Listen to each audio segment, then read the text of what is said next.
So we're live, everyone. Yay! Hello, boobies. Bub Willies. Yeah, there we go.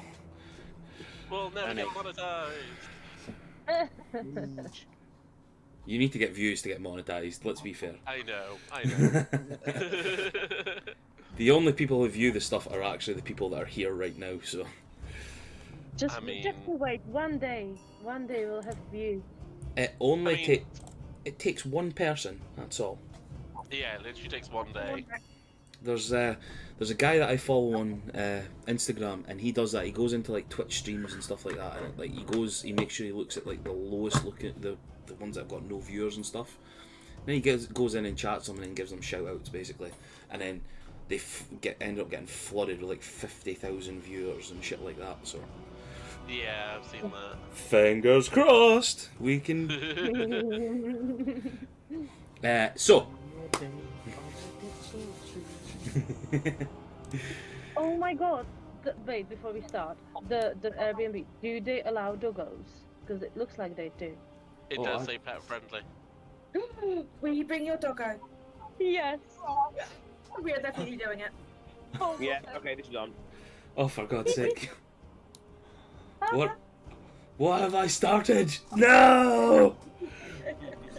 You're gonna have to meet us. You're gonna have to wear a swimming costume. No, I won't. Or Yes, you Denise. will. Otherwise, Denise's dog's gonna think she's got dinner. Oh. No, but we could all cook like different foods and stuff. I could do like Czech food, and you guys could do some food, and it would be all cool. Yes, It would be very, very cool. haggis for everyone. Do haggis. Don't worry, I hate haggis. Oh, Yeah. guys, you could get your mum to make some Welsh cakes. Oh yeah, I can bring some Welsh cakes up. Ugh, Welsh. Does that mean I have to do pasties? Yeah. Yeah. Yes. What does a pasties, mutt like me guacamole. make? Proper Cornish parties, not some bullshit. Yeah. Ugh. I'll make some Glamorgan sausages as well. We'll have a full-on pig out of homemade food. Nice. Oh, I can make a cheesecake as well. Brilliant. Right, guys. I love how we're loving this idea, but it'd still be like a year down the line. So And we can't get excited about We- it already. yes, we can get excited. Of course we can. But we're all sitting here making each other hungry, thinking about food about something down the line. I already ate. It's fine. So have I. But, what do you call it? My injections came yesterday, and I don't used it for the first time this morning. So Oh, faded. I'm So- literally eating as we speak, though. Same as last night then. yeah. Yeah. So, for everyone that wasn't here last week, you brave adventurers managed to wander through a bit more of these caves, or mines, sorry, and found only one thing after looking through about 5 chambers. The brave little halfling Vondra, who decided to not keep up with the group, began to be pulled in, or enticed, I should say, by what she believed to be a vision of her mother standing in one of the caves, beckoning her. She was smart enough to realise that this is not her mother. Why would her mother be in a strange cave that they just discovered a few hours ago? And seen through the disguise and came face to face with one of the dark doppelgangers that seem to be infesting these mines, that caused the death of so many dwarven and elven miners, people within this hold. After a brief, would you even call it a combat experience? More like torture, let's be honest. Yeah, more like short-handed torture. Yeah, Vondra hit this thing with a lot of fucking magic to keep it in place, and you all wrapped it up in weird magic and shit, and then began to interrogate the creature, who, in turn, decided to change its appearance for every single one of you, trying to taunt you all. He took the shape of Emrys, took the shape of Vondra's mother, took the shape of Killian. Oh, who am I hearing myself through? I was hearing myself through someone there. Anyway. And still, you all showed a little bit of restraint. Tortured them, but never killed them, and killed it outright. Until you did. You did end up killing it. Finding out that there are more doppelgangers in this cave waiting for you all. And you found out the right amount. Because somebody threw up a zone of truth. I think, was it Cade? It was Yes, indeed. it was. Yeah, Cade threw up his zone of truth. Just like that one time we asked him to do it back in Trial of Wishes, but he never done it, and then we all got betrayed, so that's fine. He learned from his mistakes. He actually did want to do it, and we all just be like, nah, we trust this guy. Ended up getting betrayed by him. Oh my gosh. Why did I believe you? Because I'm such a believable person, you know. Nobody thinks I bullshit or anything or torture people mentally. I mean, the amount of times I've taken you on faith and been wrong, I should really learn by now. Yeah, you should have, but that sounds like a you problem, not a me problem. To be fair, I'm just a gullible person, it's fine. You've imagined that Gareth's a nice person. Fucking hell, that's gullible. Yeah. I mean, you know, he led me to you guys, so he did something right. Yeah. I mean, it's He's the the first. blame. Yeah. Yeah. I'm not sure who to apologise to more, Addison or you guys. 6 to 1, half dozen the other, really. Yeah, swings and roundabouts. Anyway, we should let Darren get on with his recap. Ah, it's, No, really, let's chat. no, it's fine. You guys decided to sacrifice your beloved little chomps and try to chuck him down what appeared to be a little cavern that the creature was running to. With Mouse yet again ripping out a tooth from her head and placing it on Chomps's in his mouth, was it? Put it in his mouth and made like another toothers for him. That's the one. That was it. Using it as a sort of spy camera. He got a good distance away, and only to find that the caves go deeper and a bit more elaborate. But not the caves, the tunnels, little tunnels. That lasted 13 minutes. Hey. We've been live 13 minutes now. Good That's going. a record, isn't it? Yeah. Good going, guys. And upon realizing that these little tunnels underneath it could go deeper, you decided to pull Chomps back and investigate further, where the creature had told you all that they were lying in wait where the spiders once dwelt. So you guys looked out for spider webs. Found your way into another what appeared staging area where there was like old bits of mining equipment and that whatnot. Sheen down the hallway, you were able to see your good friend Myron dancing his little victory jig. Woohoo! He's fixed something. And made your way into the cavern with the old spider webs. Before that, we spooked Mayron with a note Yes. Yes, attached to Chomps, who was on top of Satra. Yeah, you decided to send the displacer beast down a fucking tunnel where a guy wasn't even paying attention and decided to throw a mimic at him with a note on it. That Myron now has brown trousers. They were a greenish colour before. Now they're a bit more dirty. I had to make sure we threw that in because obviously Denisa would have loved to know that. Yeah. So Yeah. So Satra decided to help her new little friend Chomps, who I believe she now has an affinity with as well. Oh. The little mimic that resides in Mouse's pocket most of the time. I still need to get Chomps' I keep forgetting that every single week. I need to get his character art in here. I'll try and remember to text you tomorrow. One of Yeah. us will. Ta very much, hen. I will move. I thought for some reason that you guys had left him with Myron. I will send him here with you. And I'll group you together again.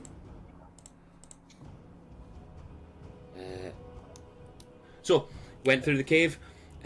What did Xeric do again, sorry? To give the bubble around him? I'm wielding my quarterstaff of alertness. That was it. So you've got your staff of alertness, and as you started walking through the cavern, you all seen a strange-looking figure at the other side of the old spider cave, who had its back turned to you. And as you began walking through, Xeric's quarterstaff started vibrating and humming. You all felt it, as if the hum was hitting through the air and sort of vibrating yourselves as well, because that's one of the effects of that staff. Everyone around you gets the feeling of it as well, I believe. Yeah, none of you can be surprised. Yeah. Leo had it in Tony's game as well, but he didn't have a staff, he had a hammer, which was Cool. he had the same sword but as a hammer. It didn't help, but it didn't help because the one time that we got surprised, somebody's character got killed that night within the first 10 minutes. No. That was Ryan's second character that got killed that night, and he'd only had him for only had him for 3 weeks, and one of the weeks was an introduction, and the third week was his death. Wasn't that the one that Tony helped him build as well? Tony never helped him build any characters. It was Sean that helped him build a character. That's it. Sorry, Sure, I remember somebody had. Sean helped him build his third character, and actually made the character good for him, which was brilliant. Yeah, you guys got alerted that I within. think Tony just didn't like that it was better character than he would ever thought of. So. How dare you say that? He made amazing characters. His characters were OP. They could kill everything and everyone at once. Everything There was and a reason behind that. Yeah. Yeah. They all had tiny dicks for some reason though, so I don't know where he got that from. Yeah, you wandered in, and within, out of the spider webs, started shedding a few more doppelgangers with their dark expressions and just these lidless yellow eyes just beaming through. Think of the aliens that are inside the big suits in Independence Day, sort of like those looks, the big saucer-looking eyes. Glad that reference hit you all so well there, from the sounds It of it. Yeah. We don't have cameras, but there was a nod of recognition. Yeah. You all wandered in, and you seen the figure at the far end turn, and she said something along the lines of, the fresh meat has arrived, or something like that. And that is where we ended the session last week. Now, just while Vondra is not here, Robin, would you like to take control of Vahundra? Yeah, let me just bring up her sheet. We're saying that, but then Byron will probably show up in the next 10 seconds or something. Or it'll be just before their turn or something. Yeah. So, Saying that, they have a really high initiative bonus, so we'll see. yeah, Vondra has the highest dex out of everyone, and she's a wizard. Yeah. She gets to add her intelligence to a AC initiative bonus, isn't it, or something? Yeah. Fuck. So, you guys have wandered in, and these things start shedding out. Is there anything you would like to do beforehand, or would you all like to just attack? What? I would like to already get spiritual guardians up and going, if that's all right. Okay. Throw your spiritual guardians up and give yourself your aura. Okay.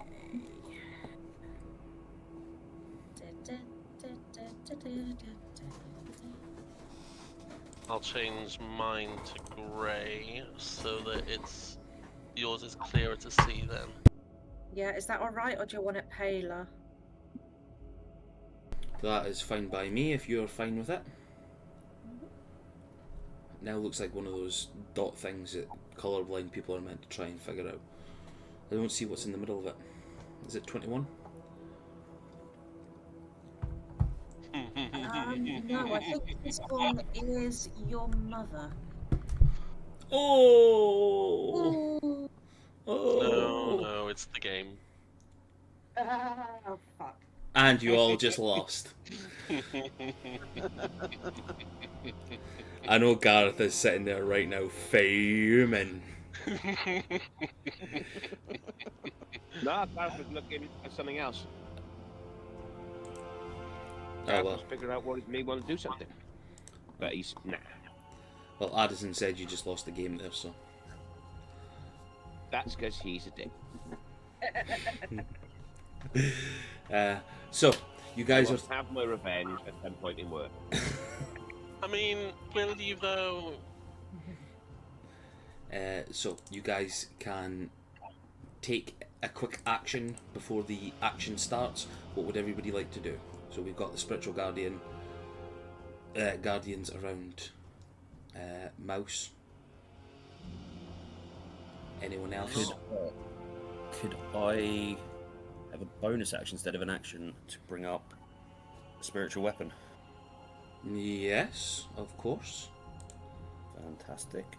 As you bamf out your spiritual weapon in this, your magical aura color, what does it look like? It looks like a dark, ominous thundercloud with gold wings. Ooh. Ooh. Where would you like? I am going to use a bonus action of casting Mantle of Inspiration on all the rest of them. Oh, who are we hearing you? Through Sturty Boy. Let's do it again, yeah. Discord is being shitty. Mantle of Inspiration, you said, yeah? Who are you giving it to? Everyone, yeah? Well, it's five creatures. I can see 8 temporary hit points. So how many people are there in the campaign? 7 including yourself. So 8 if you include Satra. 9 if you include Chomps. Oh So, my god, Stuart. Your spiritual weapon just reminded me of Morris from Shang-Chi. Oh, Wait, yeah. Little bundle of fluff with wings.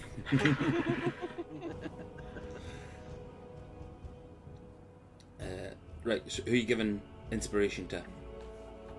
well, it's not. No, it's not. No inspiration. It's 8 temporary hit points, Alright. and so they can immediately move. So I'm going to give them to, Nep. Yes, thank you. Central. Bondra.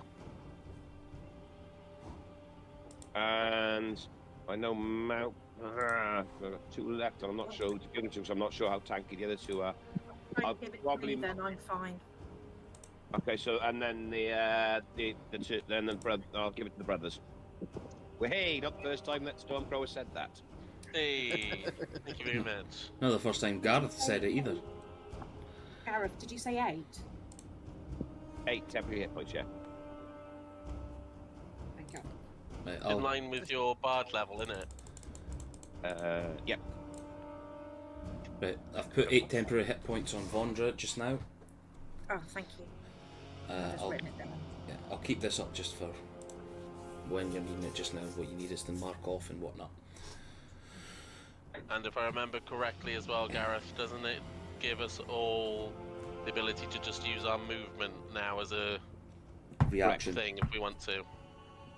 Yep. Without taking opportunity attacks. So we can all use our movement to move wherever we want in the field with that as well. Yep. Right, I'm actually going to stay where I am, and if everybody wants to stay where they are, then they'll be in the circle. That's up. I know, I'm just saying, like, words. You have the option if you choose to use it. Yes, It's that's... only words. There's not much I can do as a free action right now, so... What can Sandra do? I'm looking. The only thing I could probably do is maybe just pass without trace. That's the only thing that would be somewhat helpful. Throw it into the VTT for me, please. Yeah. Display in VTT. Ooh.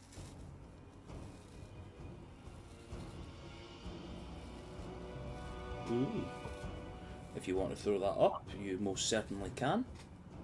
Yeah. Makes it easier for us to hide if we need to, I suppose. Yeah. Yeah, that's what I was thinking. So, but yeah, that's the only thing. So do I cast it?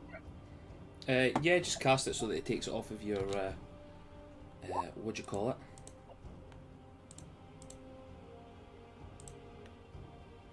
A slot. You mean? Yeah, that's it. Yeah. I'm not good with words at the moment. So, while you're all in the green aura, you've got plus 10 bonus to any dexterity, stealth check, sorry, that you're looking for. I might give it to dexterity as well, just in case you have anything. Cool. That'd be kind. But it would be helpful to people like Stormcrow, probably, with his little roguey self as well. You never know. So, Mouse, Stormcrow, Cade, now Sensoril, Neff and Zerk. Is there anything the two of you would like to do? Like I say, for myself, there isn't really much I can do right this moment. Yeah, outside of attacking, there's not a lot I can do. I mean, Okay. Don't forget, if you've got any spells which you can use as like a setup or anything like that, now would be a good time. Yeah. Vondra will cast Fortune's Favour on you, Zarek. Oh, thank you. Well, That oh, 2 seconds. Oh, is that Byron coming on? that is Byron coming on. Yes. Oh, well, retcon that then, because just in case Vondra wants to do something different. Byron coming on? I thought it was Byron, by the way. It is Byron, by the Whoa. way. Byron, by the way, is coming on. So Byron, by the way, we currently have a split second before we roll in initiative to put anything we want to do into play right now. So currently, Mouse has done Spirit Guardians. Stormcrow's done his Mantle of Inspiration, which has given you 8 temporary hit points. Sensoril's done Pass Without a Trace to make us all a bit more harder to spot. And Cade has thrown up his Spiritual Weapon. So basically, Robin was about to trying to see if you were going to do. Well, was going to put Fortune's Favor on me, but obviously because you're now here, it's down to you to decide what you want to do with your character.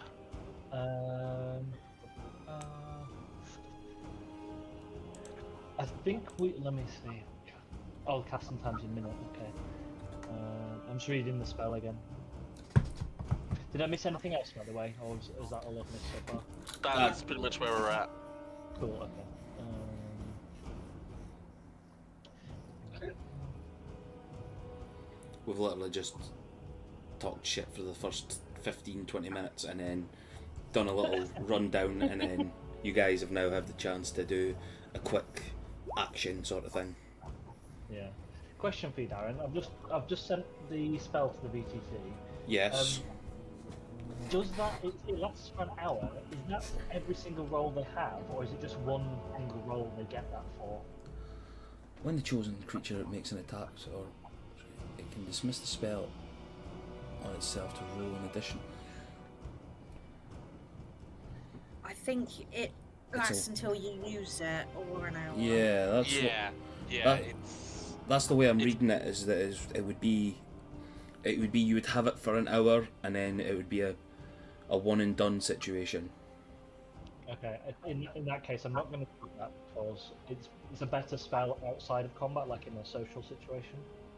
yeah.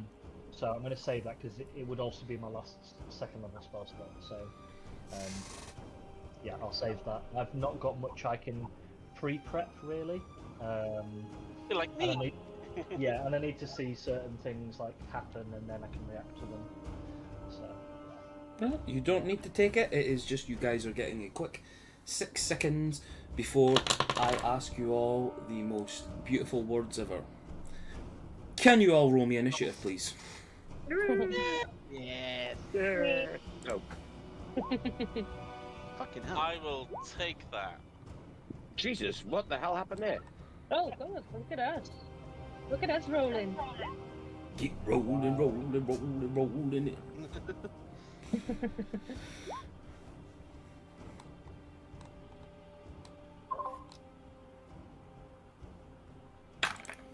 Oh, Jesus. 17 for Cade. 17. So, I'm just having a quick run through of everything. What is Cade's dexterity? 2 seconds.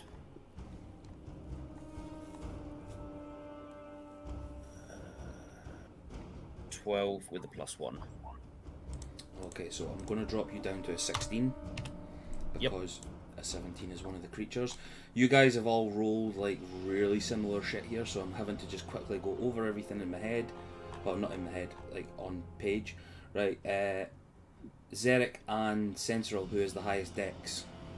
Sense rolls is judging by the modifier. I'm guessing you've got +5 just Yeah. naturally, whereas I've Yeah. got +4 naturally. It's my ability that makes me higher initiative count normally, but my actual dex is +4. Yeah, because I've got 20 dexterity plus 5. Yeah, I've got 19 dexterity. I'm 1 away. She's a dexy bitch, that's what she is. I mean, all we have to do is get to level 12, and I'll be there. It's fine. Stormcrow and Nephilis, dexterities please. What is it? 18 plus 4 for me. Oh, 16 plus 3, Stormcrow's definitely higher. Okay. Here, Silkrow can go first. A little. Roll. Oh, there's my dice tray. Roll me a d20, please, Stormcrow. Ooh, someone's got similar dex to you. I need to put my phone on charge. Who? 8.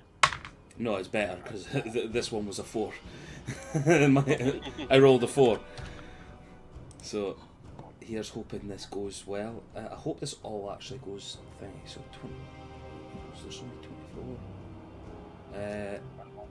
Zerek, what was your dex? Sorry. It was +4. Yeah, but what's the 19 in total. 19? Okay, so you are higher than this one. That's 20. That doesn't have that, so that's fine. 5s, they're all 5s.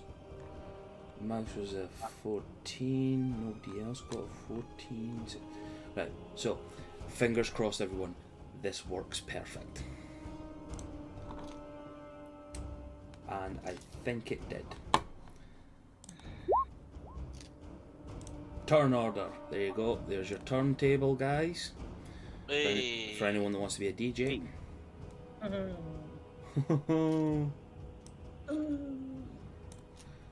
So, first up in the attack order, with you guys choosing to attack the creatures, Vondra, you are up, my friend. Has anyone actually, you said, chose to attack? Has any anything attacked us, or have we attacked anything yet? No, Nope. but they said fresh meat. Okay. Yep, I will cast Word of Misfortune cantrip then on the one that's closest to me. And that's basically the next time a creature makes a saving throw during the spell's duration, it must roll d4 and subtract the result from the total of the saving throw. So, yeah, let me pop that on. And that's concentration as well, so if I take any damage, I need to roll a con save. Right, okie doke. And I will move back towards. I'll go here, just so people can. Well, Darren, do you allow allies to pass through each other, or do they block each other like in a narrow space? In a narrow space, you would be able to, but because you're a halfling, I would say that anybody So that you're is. still there? Yeah, we're still Yeah. here. Can you hear us? Yeah, because you're a halfling, people can get over you. Oh yeah, good point. Yeah, I can pass Yeah, through good. that space. That's Yeah. fine. As is that one you went for, was it? For this Yep. Word of Misfortune. Right. Yep. So I just hiss at it and then back off a bit. So And that will be my turn. okay. Now Oh, something. I'll actually, as a, Everything. I'll also pull out a dagger from my belt as well, just so I have a. If anything comes close, I've got a hand-to-hand weapon. Okay, dope. Right, I'm trying to remember which is which here. Right, so A. Apologies, guys. I've forgotten to do something here. Take your time, nothing to apologise about. Dim problem.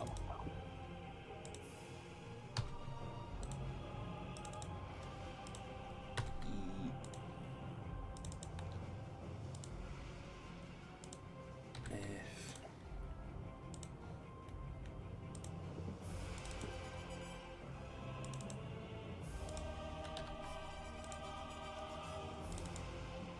Sweating laptop.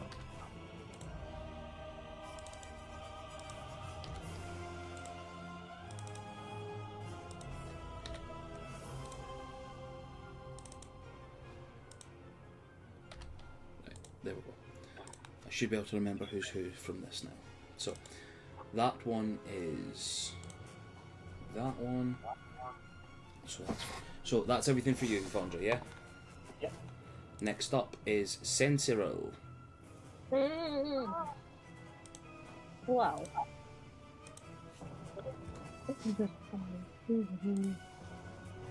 I will. I'll go a bit further, like here, and then I'll use my Zephyr Strike and Longbow on this fella here. Okay, dokie. So that is We can that one. Zephyr first. Right, This so, is 5, and my longbow. Oh, that's probably not gonna hit, is it?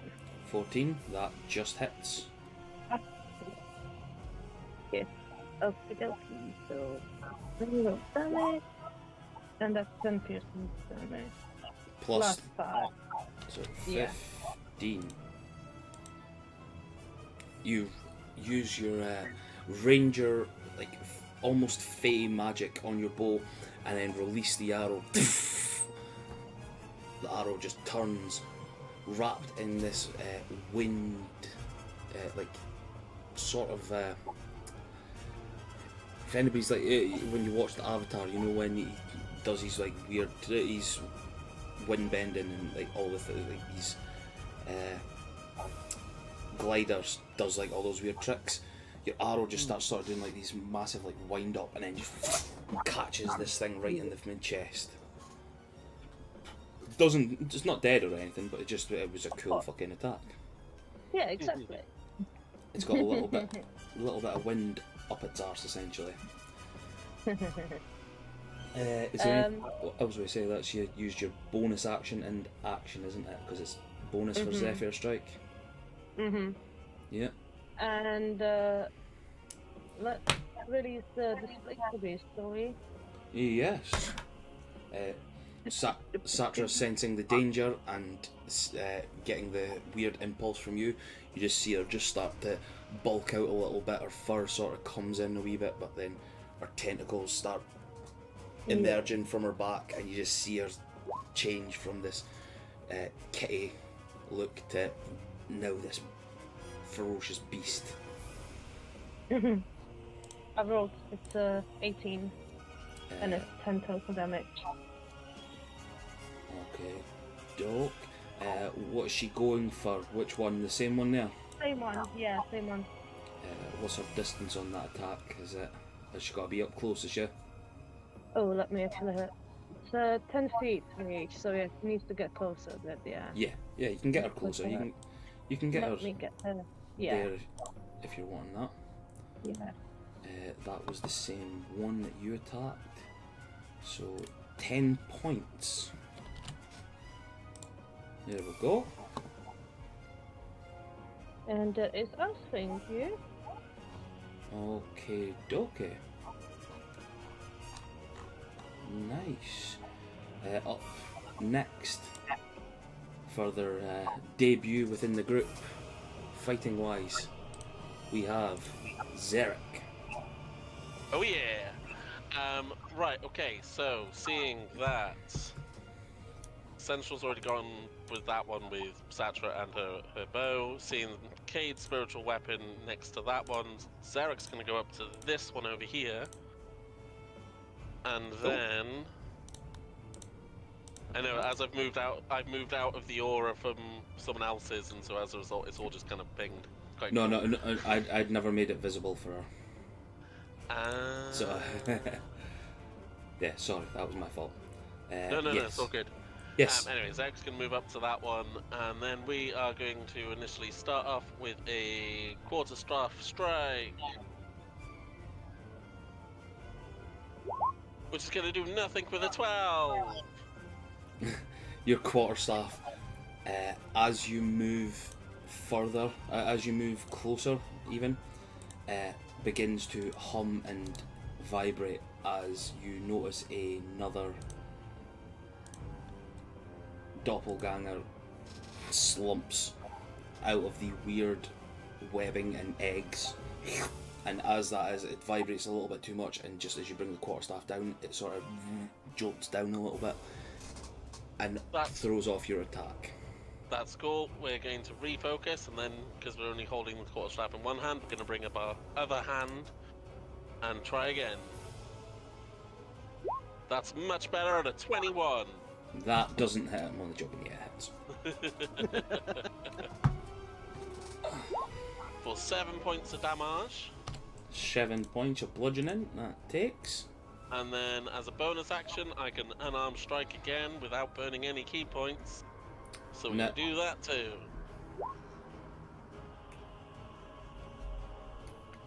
I was going to say, unarmed strike, is that not only if you use another unarmed strike, but no, that is if you use a martial arts weapon as well, isn't it? Yeah, I was because I remember it from last night. Yes, a 19 hits. Yeah, funny enough, you taught me that last night, so thank you. Glad I can help. You know, always on the ball, me. Yep, so that's another 9 points of damage on that one. 9. And then I am going to sort of re-centralize myself away from him so he doesn't get to get me, because mobile feet, baby! And just put myself back in space. That's my go. Must be a pain not to accidentally bring anyone when you take a step. Yeah. The thing is, Zarek did ring someone there, as two more doppelgangers slump out as the wave of energy from his magical staff catch and they just slump out the side. That was kind of what I was hoping would happen, actually. Anyway, that's my go. So, up next is one of the doppelgangers. Now, who is it? It is this one down here. And it is going to 5, 10, 15 feet itself between you and your weird dark cloud with golden wings spiritual weapon. Wisdom save first, please, and his speed is halved. It's 16 wisdom save. That fails. So I cast it at level 4, so take 4d8. Nope, that's the wrong button, Robin. Ignore that. I didn't heal him. Yeah, no, you've said it there. It's healing damage, not healing. It's fine. I just saw 4d8 and pressed it. Guys, Mouse has turned on you all. She's a doppelganger killer. It was only 1 point difference, 17. Radiant. 17 radiant damage this thing takes as it begins burning in your in your atmosphere. It's fine. It would have now had 15 points of movement, so that was where it got to. Does it not get an attack anymore? No, it still gets an attack. He just can't move very fast, and he's getting ouchies by little kittens running about. Okay, Doc. Is that your spiritual? Is that your spirit guardian attack? It's me and Stalker as kittens, as cubs. Oh. So there's like one darker snow leopard and one almost white snow leopard. They're like running about playing, and they bang into people as they're playing. I love it. As it walks in, the one that's meant to be you bangs into it. The other one that's meant to be Stalker just stops and stares and just goes, "Come play with me." No, you're playing with me now. Grow up and do your job. So, it is going to attack. Now, the weird thing is, doppelgangers, on their first attacks, get their first attack at advantage. Oh, fuck off. It's in the rules. Does a 23 hit? Cade. Yes, it does. Yes. For 12 points of bludgeoning damage.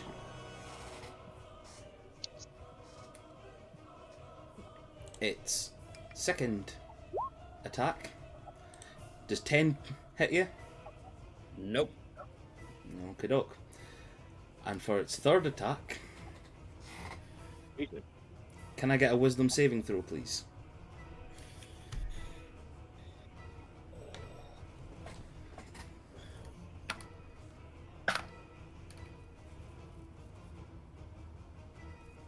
$24. For its third attack, it doesn't do anything. Yeah. So that is this doppelganger's go.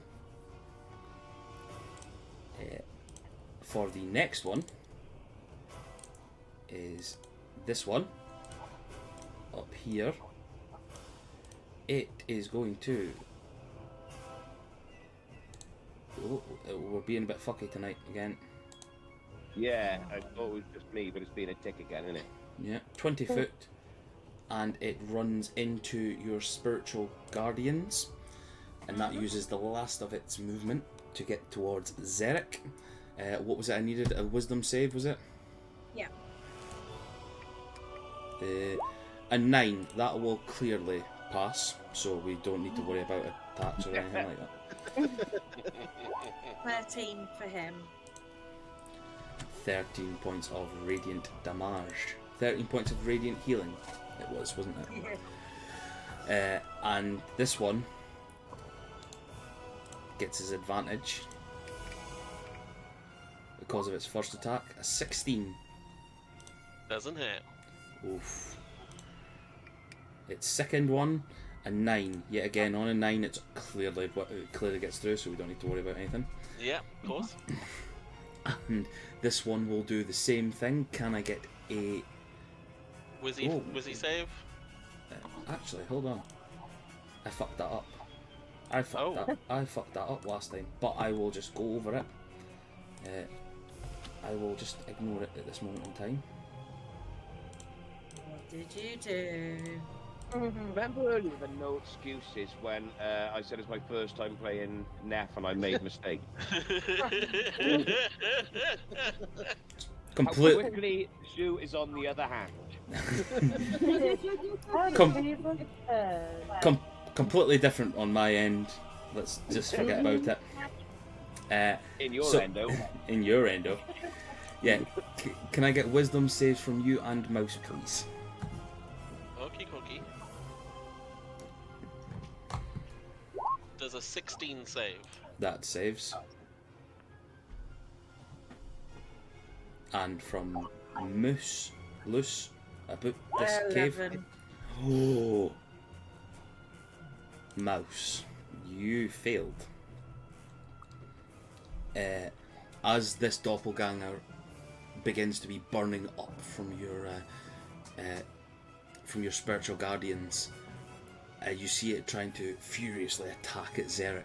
You just get this sudden wave of feeling as you see the little stalker kitten spirit run through, and all of a sudden the image of Stalker's hag begins to bear down and that begins to look at you from where the doppelganger once was. I don't like that. You are now frightened of this creature. You can repeat the save at the end of each of your turns, ending the effect on itself on a success. After 1 minute, it succeeds automatically. So for 10 rounds, you are currently afraid of this one here.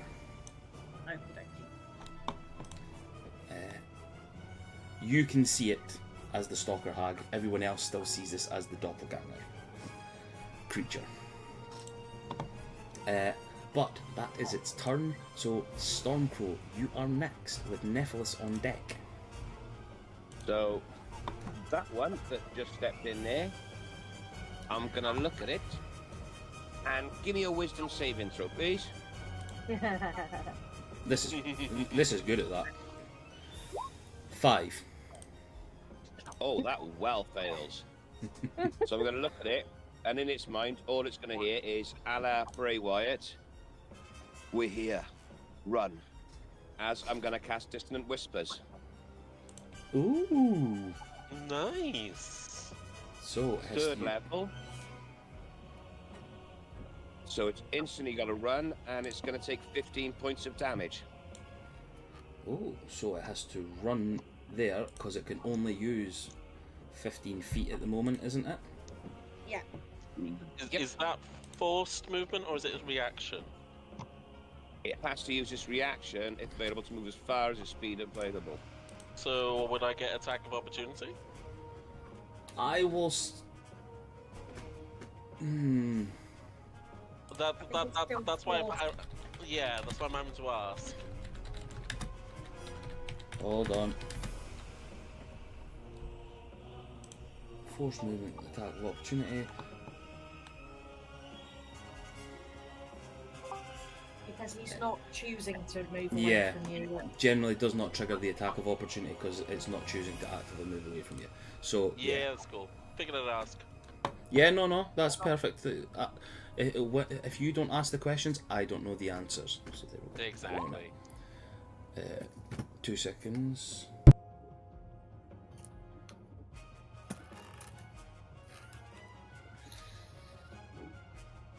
Thought somebody was knocking at my door there, but there was nobody there. Ooh, It's a ghost. it's a ghost. No one's knocking at your door. Now, listen, I really wouldn't mind them knocking at my door. If somebody was standing out there with a big fucking check at this What moment if in it was time. a mimic and we just let it in now? Oh. Guys, for all we know, we could all be sat in a room full of nothing but mimics. True. Enjoy Yeah. your sleep tonight. To be fair, it's not the first time I've had something slobbery like that in my bedroom, but Oh yeah, No. same here. Yeah, but you managed to kick Gareth out in the end.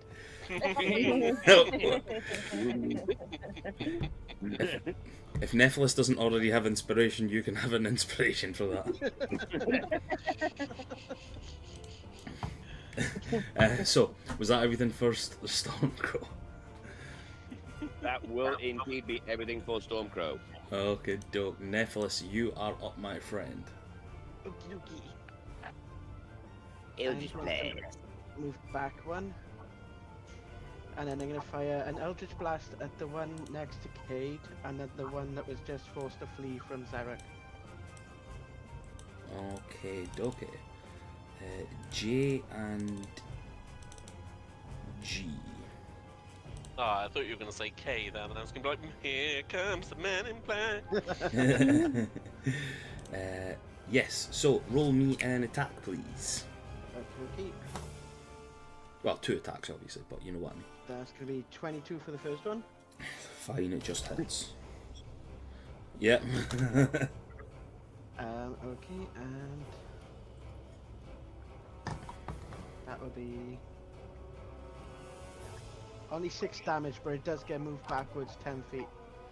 Oofed. Oh, you got Repelling Blast. Nice. So 6 on that. He gets moved back 10 feet, you said? Yep. Yep. So we'll say because of that's you there, that's where he gets moved. Yep. And the next one. That's going to be 16. That hits. Oh, okay. Roll damage. Yeah, their And AC's that's not gonna that be good. 9 points of damage, and once again, that's moved back 10 feet as well. Sweet. It gets blasted back, and oh, don't move there. Move to the place I want you to go. It gets smashed against the wall. Roll me a d6, please, Nephilis.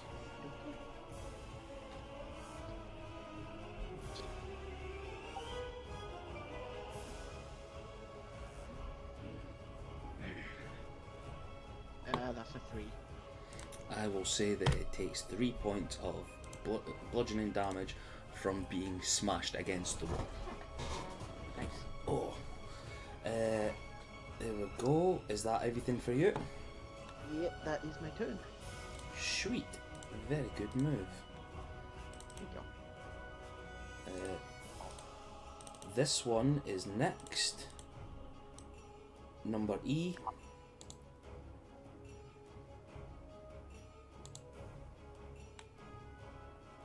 And he uses his movement, well, he uses 25 feet of his movement to attack Zarek.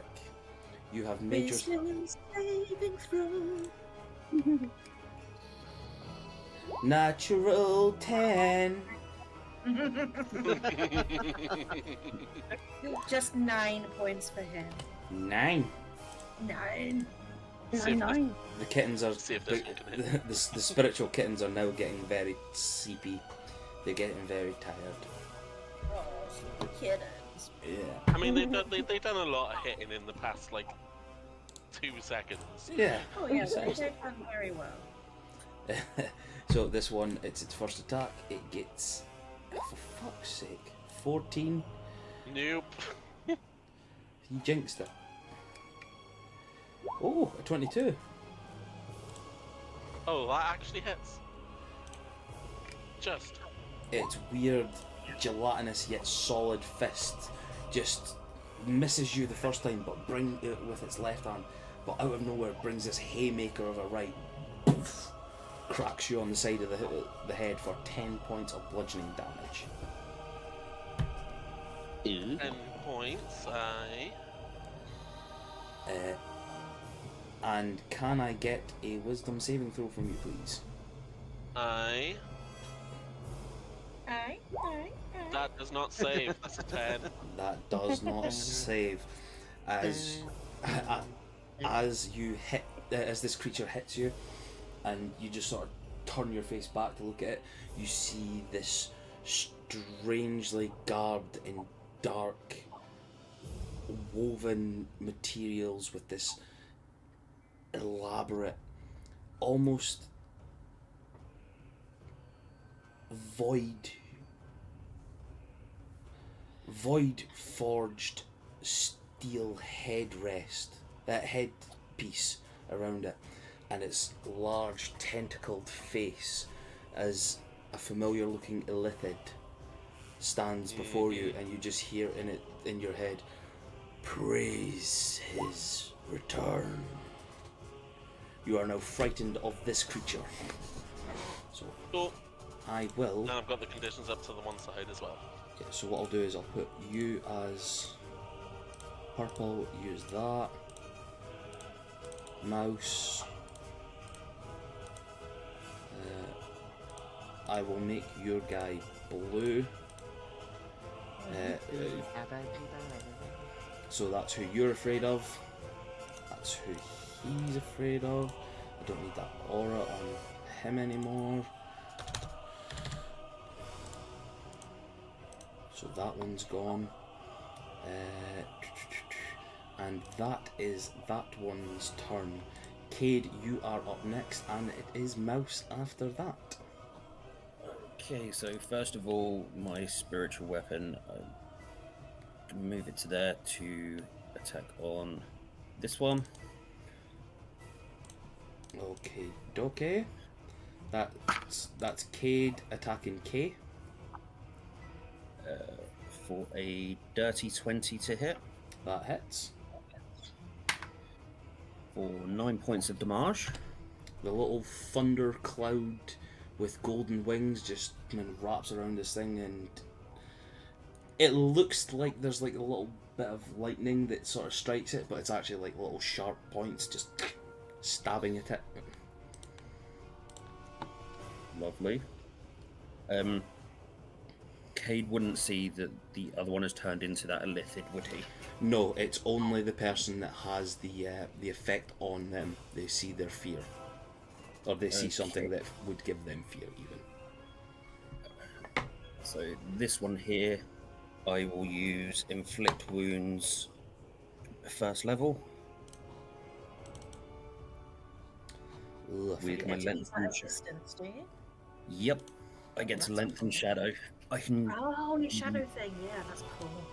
touch spells up to 15 feet. So It's that fucking. is 7, 5. That's 12 to hit. 12 does not hit, Yep. unfortunately. Okay, in that case, action surge.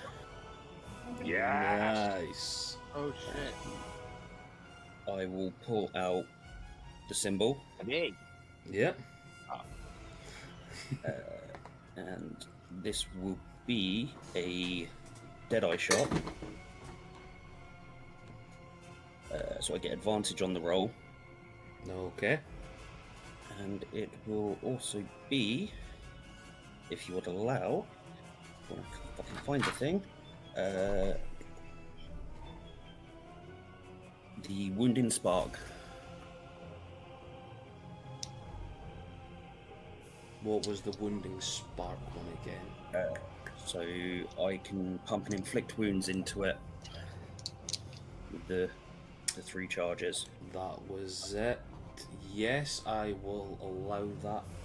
Well, actually, it would technically be a special as well, would it not? With the yeah, do it just now, and we'll look at that combo again later down the line. Just with you doing 2 abilities in 1 attack, sort of thing. Yep. So 25 to hit. That hits. So the symbol damage is 15 damage. Then the inflict wounds is 11, 19 points of damage. Okay. Describe how it looks as the symbol just obliterates this creature. So as I pull the symbol out of the holster, flick my hand across the barrel, it kind of glows with a very muddled magical essence. There isn't any defined colour to it, and this bullet will just hit this creature. Sparks coming out of the impact point, and the body will just instantly decay out from where it hits. Oofed. Can I get, from everyone else, can I get a Constitution saving throw, please?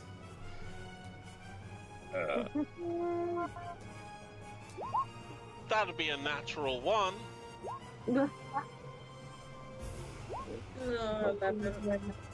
Be a real doom. 14.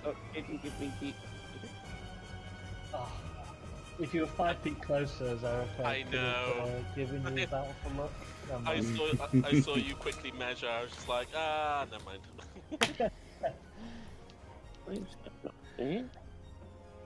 Darren, did you say everybody's making a con save? Yes, please.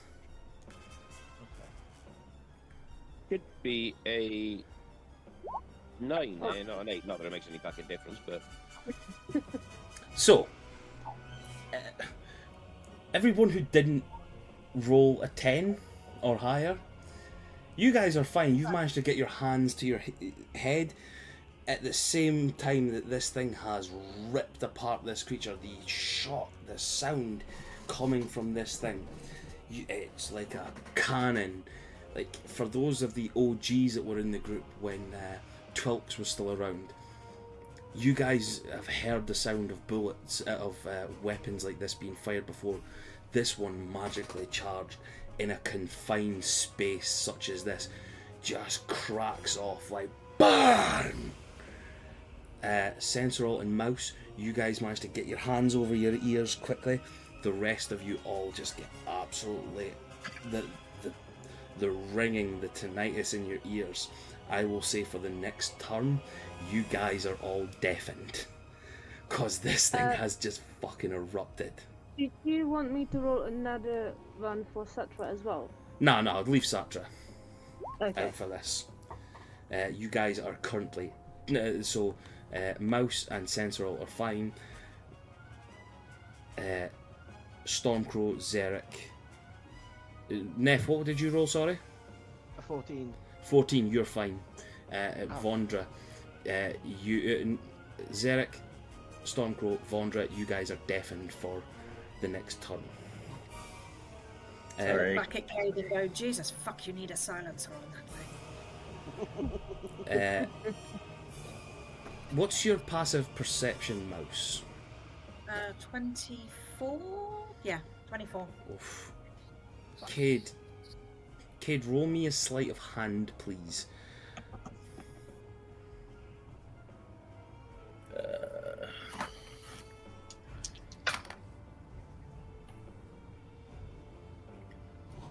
Five.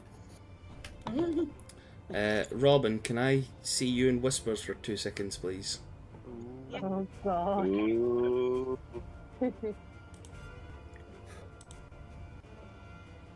Hi-oh. So as you turn to say this to Cade about him needing a silencer, your eyes quickly catch on the side of his weapon a symbol, the first holy symbol you've actually been able to see of Cade's, claiming to be a holy man. The symbol is an inversion of the symbol of Saloon. This symbol you know too well as the symbol of Shar. What, the evil thingy? you know it as Saloon's evil twin sister. Yeah. Fuck. You catch that after the shot goes off and after you say that. Jesus fucking word. You could go over to sessions again. God, no!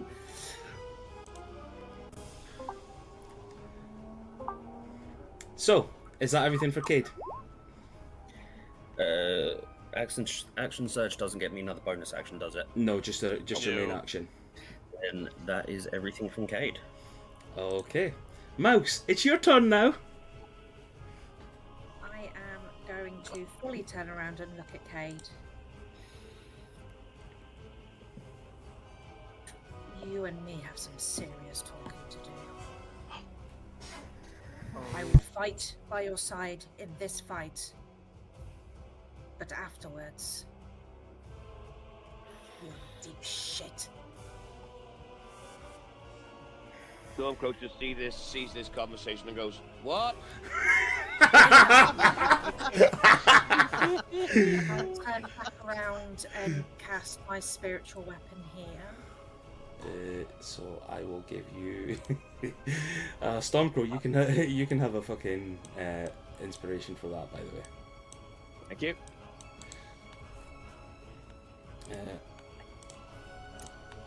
There you go. It's mouse upside down at the moment because we already have a fucking. Well, Cat. I'll put Chompy back in my pocket and you can use the cat paw. Okay, okay. Ungroup. Ungroup, move, and make big. That's a natural 20 for a 31. Nice. So that one's gonna be dead. So Yeah, all of my anger has come out. Actually, 21 damage. 20, You learn. 21 damage to that one.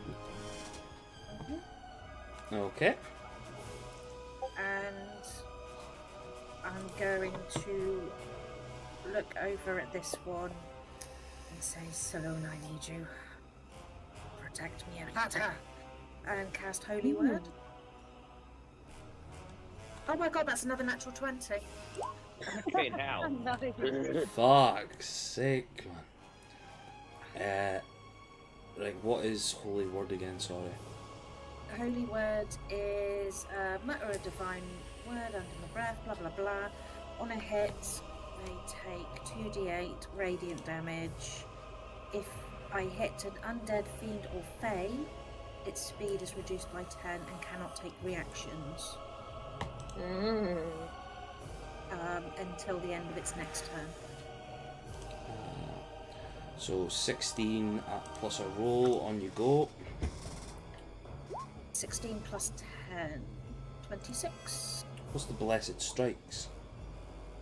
That is an extra I get to do on things with Radiant. Hold on a second. Blessed Strike. Happens naturally, but I can't remember why. Where the fuck is that? Blessed Strike. I'm running to Google. Which was blessed with divine might in battle. When a creature takes damage from one of your cantrips or weapon attacks, I can deal an extra d8. So you've rolled a 7, so that's 17 plus 16 then. So that is 33? That was included, I think, was it not? Yeah, I think the Blessed Strikes was automatically included. Yeah. Yeah, that was Yeah, included. that was in with the two, so it is still just 20. Oh, it's coming through on mine is 10 radiant damage and 7 for the Blessed Strike, so 17. Yeah, Oh. Yeah. that's what I'm seeing. Yeah. Because that was all 3 dice. Oh. Oh, right, now I'll take it then. Oh, go on then. Fine, I'll take more damage against these things. Yeah, fine. So 17 add 16's 27, 33. 33 points of damage. The And that's on absolute a cantrip. That's on a fucking cantrip. the absolute rage and aggression coming from you in your prayer to Saloon. You all see almost like a magical portal erupt around this creature, Ilara or whatever. It was Ilara, wasn't it? And just absolutely smash with the whole fury of almost like a full moon's energy, just batter and clatter against this creature. You just hear her scream out, "Ah!" The other doppelgangers all sort of look around and see the mistress being hurt from this attack. Is that everything for you? Yeah. Roll me a wisdom saving throw, please.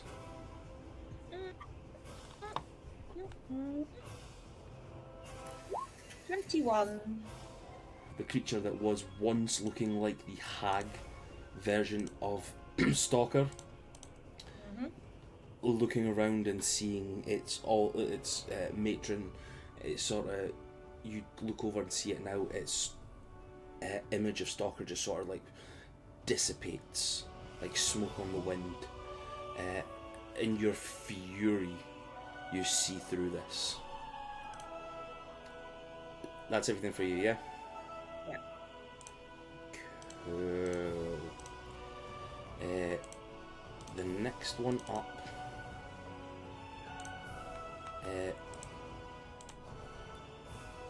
Zarek,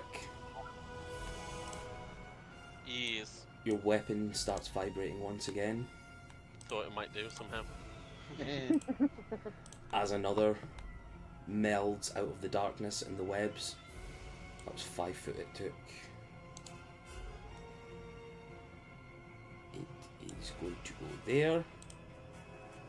It will still be in attack position. With you. In attack mode, yep. Yeah. I need to make a wisdom saving throw. 15. That does not hit. 15 damage. Oof. You need to have rage more often. You need to take one in Barbarian. And this one will try to attack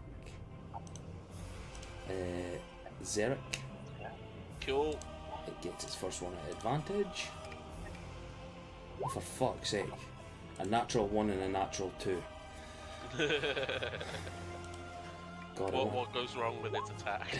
exactly. Does it punch the one next to it? No, because it was advantage, so it's the 2 that counts.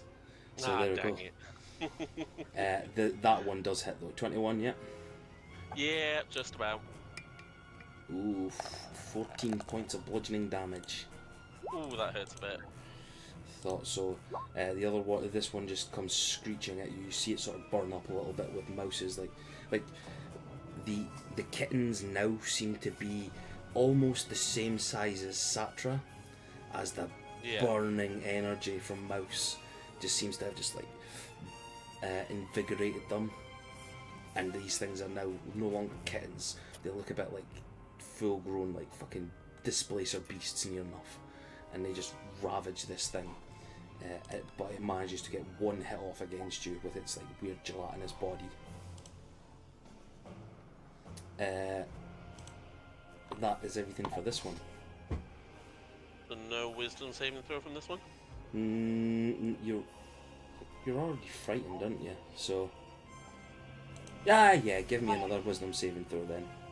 I was going to be nice to you, but it's an 18, so I save it. So yeah, fine. you save it. That's fine. So you're not afraid of this one, so no.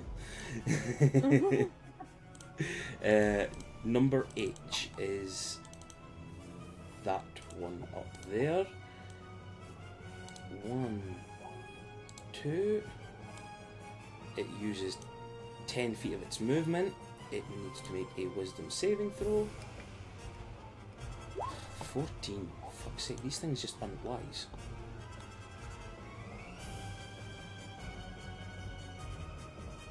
Mouse. Oh, sorry. I was miles away. Oh, 12. Oh, this thing, the beasts have now turned and ravaged this thing. It looks very much on its last legs. In a last ditch attempt, does a 19 hit you? It does indeed. For 10 points of bludgeoning damage. Mm-hmm. 22 Yep. for 12 points of bludgeoning damage. Oh shit. Mm-hmm. Stupid thing, I need to disable that. And let's go for it. Wisdom save again. Wisdom save from you, Stormcrow, and Cade, please. Dirty 20 for me. You don't see anything.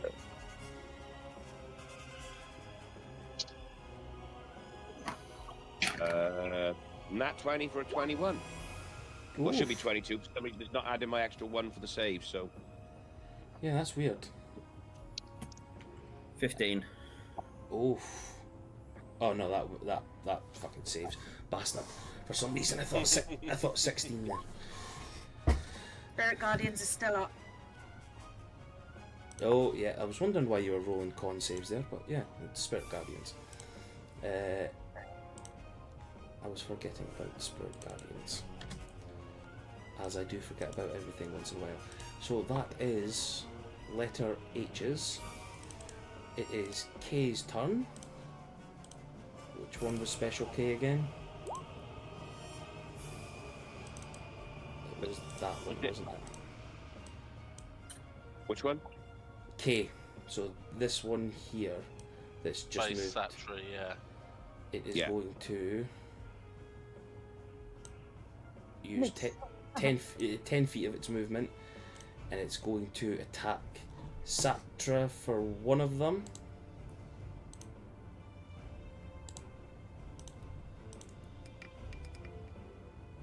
Does a 22 hit Satra? Yep. You For, go too fast, sir. for 10 points of bludgeoning damage on her. Okay.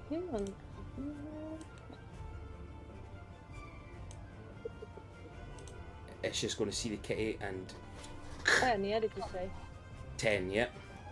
Yep. And crack her with its weird gelatinous attack, and then it's going to go for you, Sensoril. A 17. Nope. Oh, so it comes flying over to you. Tries to hit. Doesn't manage to catch you. For you, Nephilis and Cade, please, can I get... well, you, Satra, Nephilis and Cade, can I get wisdom saves, please? I think I will have to do it with sensor or maybe. I get advantage on those. Nice. Yeah, I have to do That's it now. nice. So 19. So 19. 19, you pass as well. ew, just 10. 10 for Sensoril, yep. For Satra. Oh, for Satra, okay. Densro got a nat 20, didn't you? No, that Or was did I hear? Cade. That was Cade. It was Cade. It's fine. My brain heard weird things. It's fine. The virus is still there. Yeah, no, it literally is. I'm just more functional than yesterday. Roll for Central as well, please, then. Okay, If that one's Satra. 20. Dirty 20. Oh, okay. Satra is now afraid of this one.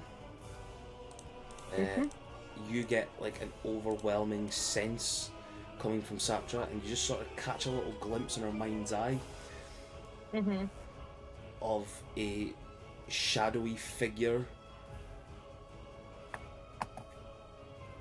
that, in a memory, appears to be grabbing at her in a tiny little claw. attack trying to fight the thing off. The shadowy figure looks a very humanoid shape in her mind's eye. Will not say any more about that. That is Kay's turn. It is now I's turn. I believe this was I. Was it you? It was I. And that uses its full 15 feet now because of the attack. But he started in my circle, so Yep. he still has to do. I was ahead of you. I already rolled. Okay. That's fine. That's why. Oh, 19 for him. Oh, Jesus. It's Angry Mouse is kinda cool. Yeah. Just picture and everything is, yeah, that. This one will attack at you, Vondra. Now, disadvantage, and its first one is at advantage, so it's a flat roll. Yeah. A natural 20. Silvery Bar. No, not Silvery Bar, sorry. The other one. Chronal Shift. Chronal shift. So, right, chronal shift now. Because you're basically like doing something with time. Does that then mean he gets his advantage back? Well, the disadvantage is from the cloak. Yeah. So, yeah, basically I'm forcing a re-roll, so it would just be a straight roll again. Yeah, that's what I was going for there. Whether it would use the thing. Oh fuck! Near enough the exact fucking opposite there. A natural 2. Perfect. Minus whatever, so technically a 0. Yeah. Yeah. That's what I like to see. So that's its first attack. This one, its second one, will be at disadvantage. 14. Miss. Okay, can I get a wisdom saving throw from you, please? Ash, bring in a mission. 18. 18. I think actually I would get another one from Nephilis. I was just about to say, because I'm in the same range as the other one tonight. Yeah. Wonder would Wisdom, wasn't it? wisdom save, please. That one is a dirty 20. It's dirty 20. Just double checking something. Sensible, can I get a wisdom saving throw from you as well, please? Again. Bugger off. 22. There we go. That's fine. These things cannot infect you with their nightmarish things. You guys are made of sterner stuff. Scary enough. In worse. Yeah, exactly. But that is all this one can do. It is now Ilara's turn. Oh yeah, she hasn't had a turn yet. And she is going to use... No, click it. No. She's going to run in. And she is going to make a wisdom save. 17. That's a fail as well. For fuck's sake, man. Just want to Roll kill you. that dice. Roll that dice. 21. Right, so Mouse, how does it look as the matron of these doppelgangers runs into your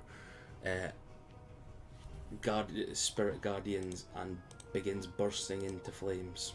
How does she go out? The cats know that she seems to be the one that's in control, and they kind of do like a screeching stop and then just dive towards her, both of them hitting at the same time into her chest, full of radiant energy. You just hear the screams from the matron.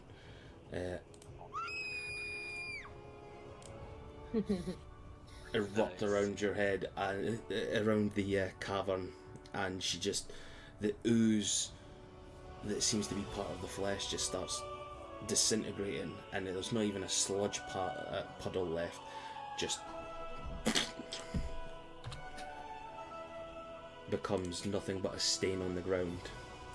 You see all the doppelgangers look around, and then they turn back to you all And then With- frightened now. with a renewed vigour in their eyes. They just seem to get a little bit more twisted and angry. Whoopsie. But that's Alara's turn over, I guess. Because she's Sorry. dead. No, that's fine. Just kill off my cool characters and all that. Why don't you? Zarek, Yes. once again, you feel a Yep. strange hum. You get a weird hummer from your weapon. Weird, that sounds familiar.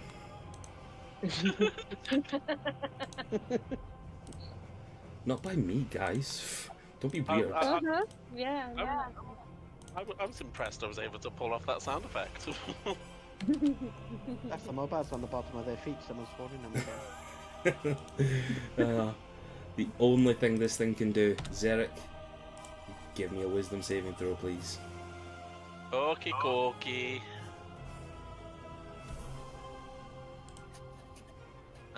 7. Oh. Yeah. This thing. Just very quickly, there's been no middle ground with my rolls today. It's No, always just- no, it's just either good or bad. This one pops itself out of the darkness, and again you see this illithid shape pop around and begin. So it's not even like it's walking on the ground, it looks like it's floating once again. You hear in your thoughts once more, "He is coming."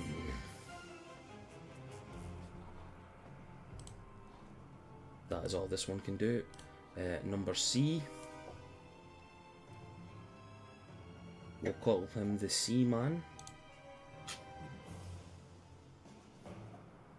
Just call him cunt. Just say it. Fair dues. Okay, the cunt man. Makes his way in. He will need to roll a wisdom save. Yeah, just roll damage before we even know what's happening. Mouse. Well, they take half damage if he succeeds. Yeah, well, nothing succeeds like a budgie. You never heard that one before, no? No. No, actually. Nope. This one gets its advantage on Zarek for its first attack. 14, that doesn't hit. Nope. Natural 7. Oh, that hits. Joke. Yeah. Oh, shit. Yeah. Okay, doke. Can I get a... Yeah. Can I get another wisdom saving throw, please? You may. That's much better. That is 21. Okay, you don't see it. I think Mouse needs to do it again, and I think maybe Stormcrow and Cade as well. The three of you, please, wisdom saving throws. 26. Ooh. Wow. 11. No, 13, sorry. Okay.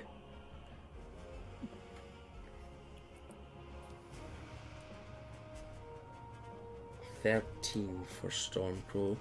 You pass. Cade. You see coming into view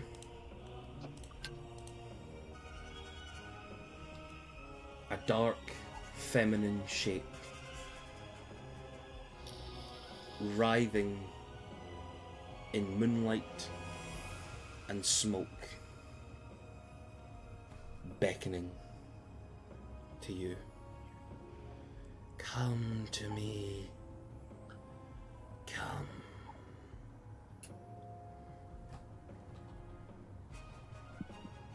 You are frightened of this creature. Awesome. That is C. Where is Fanny? That is Fanny. And it is going to move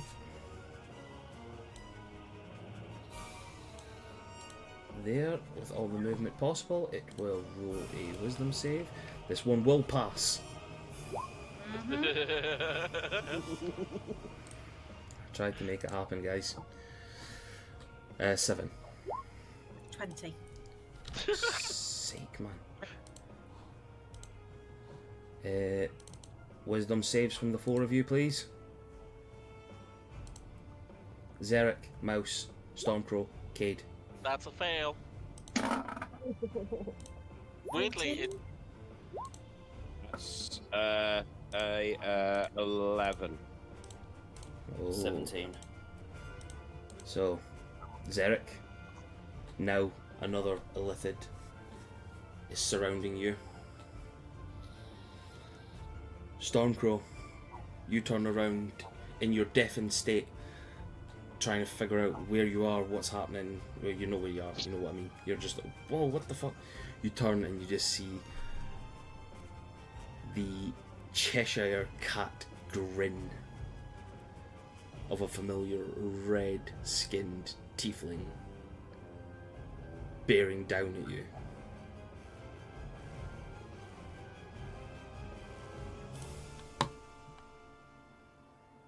You are afraid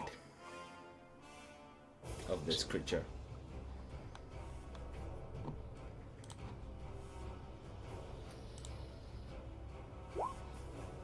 Okay. Vondra, it is now your turn. You are... Oh no, you're still deafened at this moment in time.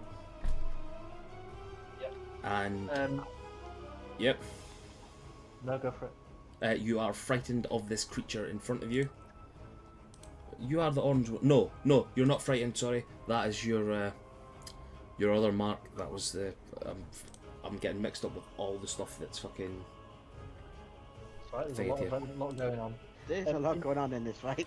Oh, there is Yeah. fucking tons, isn't there? I'm going to make that green because, like, you're essentially saving... You're essentially the same as fucking... Satra. Sensoro. Basically share everything, so there we go. Yes, Vondra, your turn. Are the doppelgangers medium or bigger? Medium. Medium. Okay, so I'm going to move through space because I can do that because I'm halfling. Yep. I'm just going to move down so I'm not out of range. And do I? What happened to the? Is it matron? Is that what you called her? Has she disappeared? Dead. She dead. She Oh, be she's dead. she be made into goo. Yeah. Oh, okay. There was no X on an icon, so I thought she'd just like gone invisible or disappeared or something. I missed that. Oh no, she. there was an X, but There was an X, but she was obliterated. So there's nothing left. Fair enough. Okay, in that case, yeah, I'll sort of duck through the legs of the doppelganger, come up from behind it, and I'll take the 2 daggers that I've got, and I will strike into the back of it with 2 weapon fighting. So I'll roll to hit. While you do that, Yeah. give me a stealth roll, please. And remember, you get a +10 on this because of Sensoro. Okay. So 23. 20 stealth. 23. Let's just quickly see. It doesn't have... I will just roll an insight, just in case. No. Yeah, this thing does not see as you crawl through its legs. It I'm is not still... crawling. I'm doing like an action roll through its legs, like with my eyes out. Fair dues. It does not see as you pass under its legs then. Because it is... Yep. I'll do a front roll, and I'll just come up, jump behind it, and sort of dig both daggers into both its shoulder blades. Right. Roll me... you've already rolled for the dagger attack, yeah? I'm assuming I need to roll for both with 2 weapon fighting. It's for 2 separate attacks, right? So, what to do is, roll me once more for one of the daggers. because it First will. one was 16. Yeah. Second one was 25. To 20. hit. There we go. Yep, that hits. They Roll, both hit? roll damage. Well, that's, I will say, because of your stealth and all that stuff. The first attack was at advantage, but because you'd already rolled, so that was the second Right. one, just in case you got a natural 20, obviously. But no, you've managed to get through it. Yeah, roll the damage on that first one, please. Yep, that's a total of 7. 7, and that's for I. Hold on, I need to find I's thing. 7 points, and roll at advantage for the unarmed strike as well, please. That's your bonus action as well, isn't it? Sorry, I'm attacking with 2 daggers, so they're both light weapons, so not unarmed. Yeah, you're using your two-handed. Your I'm using two-handed. 2 different daggers, one Yeah. in each hand, and Yes. attacking at the same time. So it's not unarmed; it would just be another dagger attack.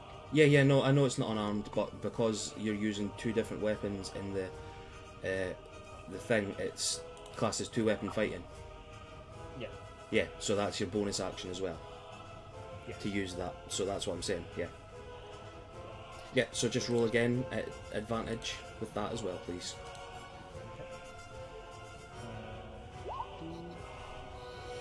I think that's a nat. Is the B on the digital dice a nat 20? That is indeed. Yeah. Nice. So that is 4 on the d4, so 8 plus 5, so 13 piercing damage into its shoulder, into one of its shoulder blades. Nice.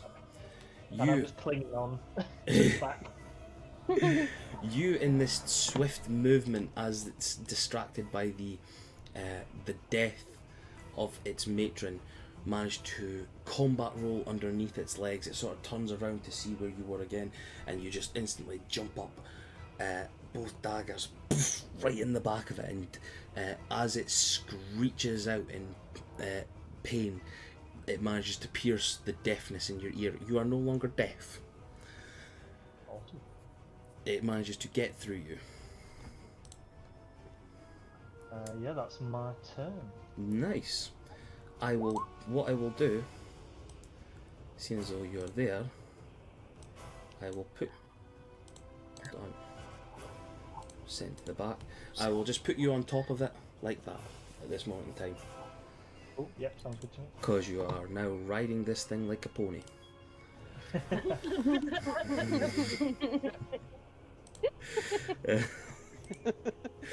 Dance, pony, dance. Central.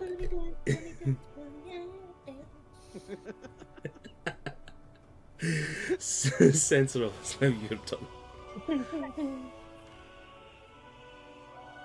So, question first. Yes. If I use my favorite foe, that's no action, so could I still, after using favorite foe, use my elemental weapon on my short sword, or on my dagger of doom, sorry. Addison, you are the expert in rangers. I will allow you to answer this one because it is out of my knowledge.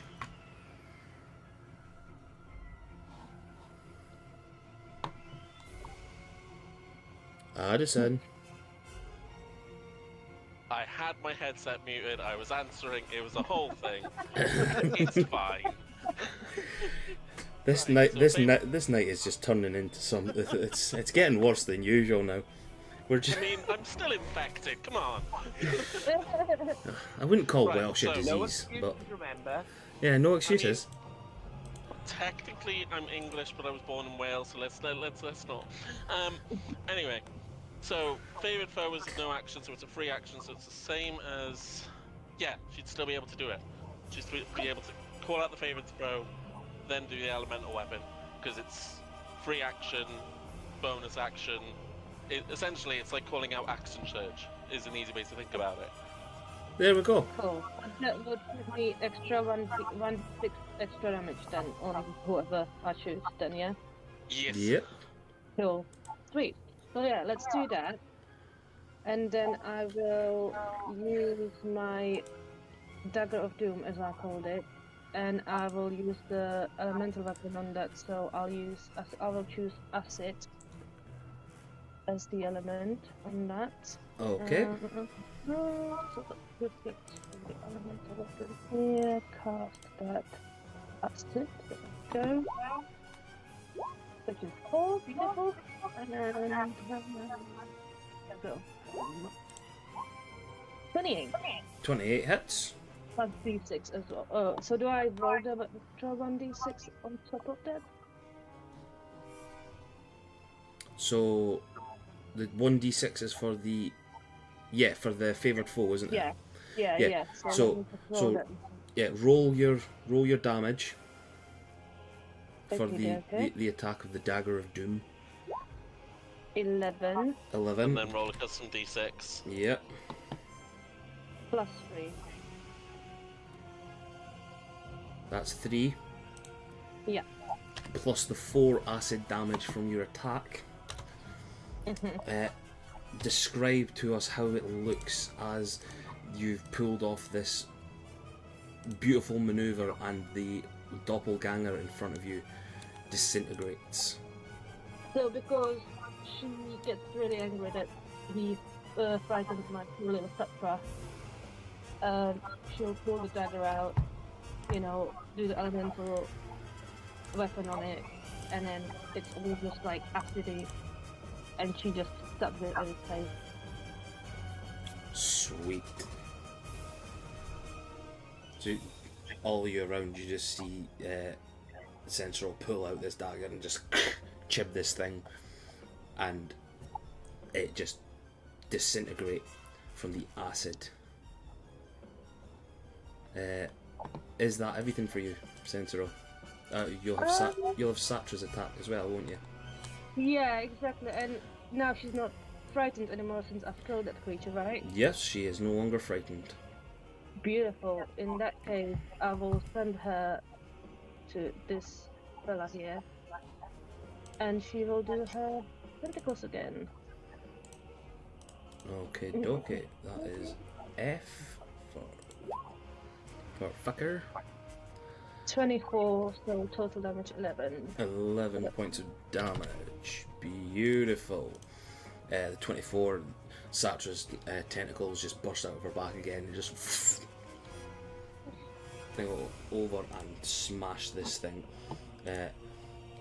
Stormcrow, you see Killian's shape get absolutely rocked from Satra, while Xeric, you see the Illithid get rocked by Satra also. Cool.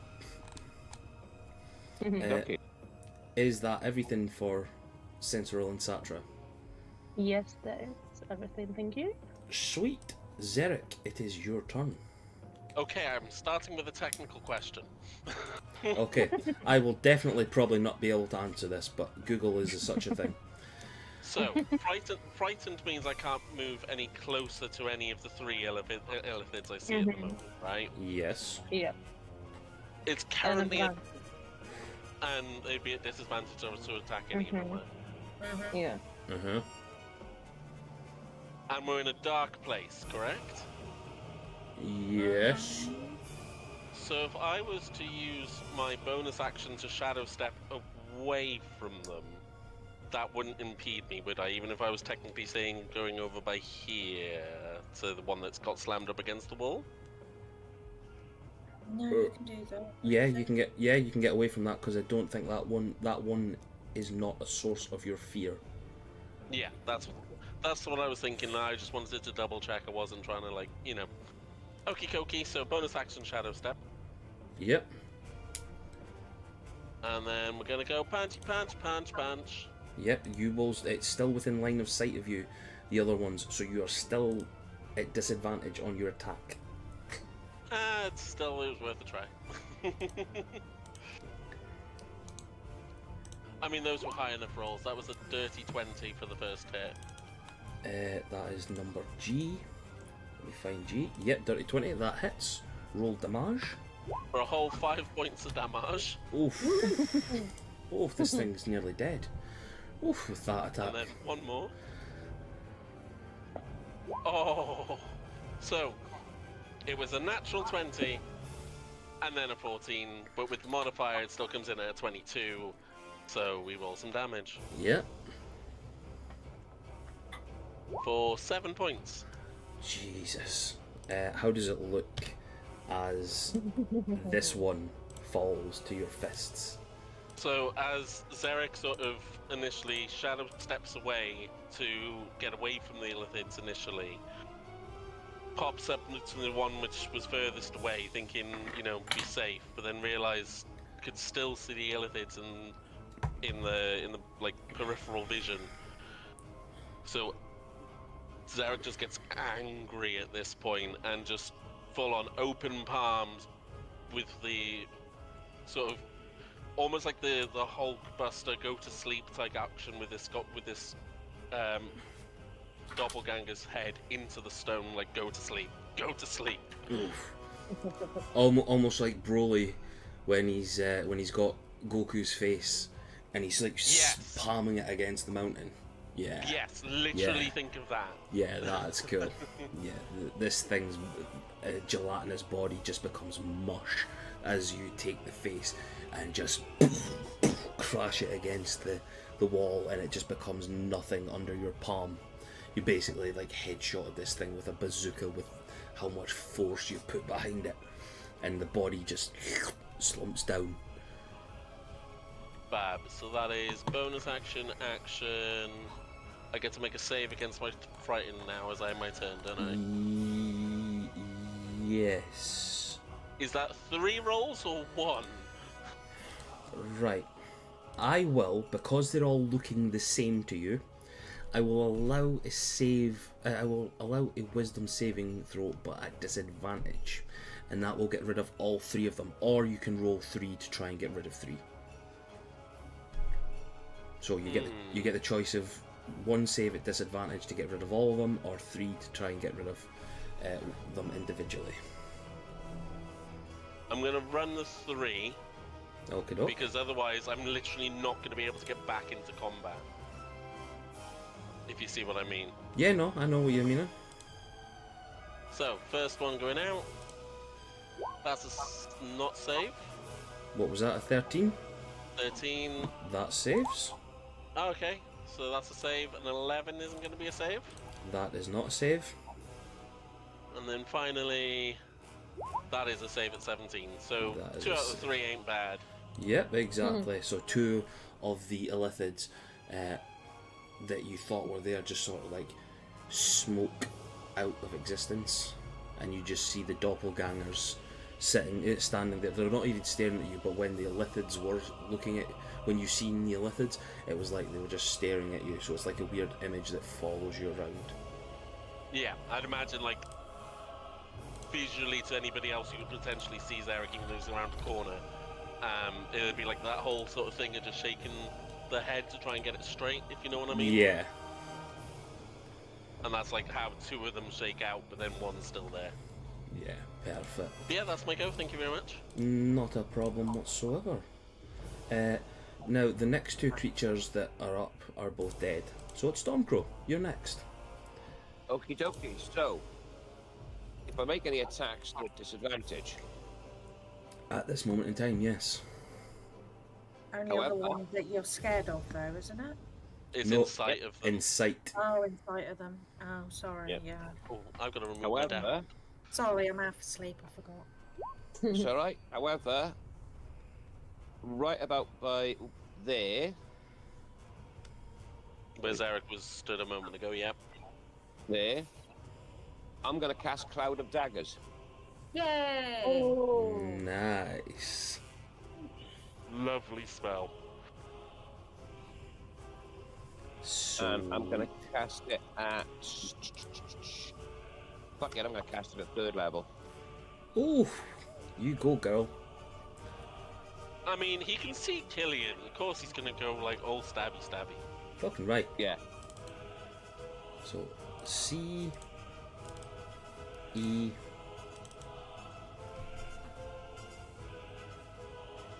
I'm so glad you moved out of that fucking space then, because I was thinking, how am I going to do this without hitting someone? 2 seconds, guys. It's like I... Yeah.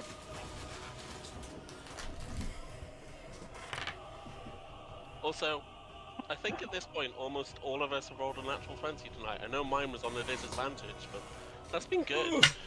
Headphones falling. Can't get up. Yes, so, what is the save, sorry, that they need? There isn't one. Oh, send it into VTT for me again, please. Cloud of Daggers. I forget. Display in VTT, not cast.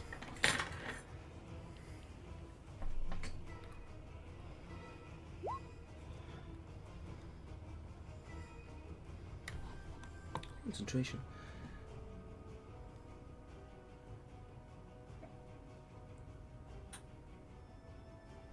Ah, okay, so when it's the creature's turns, that's when they will take the 4d4s.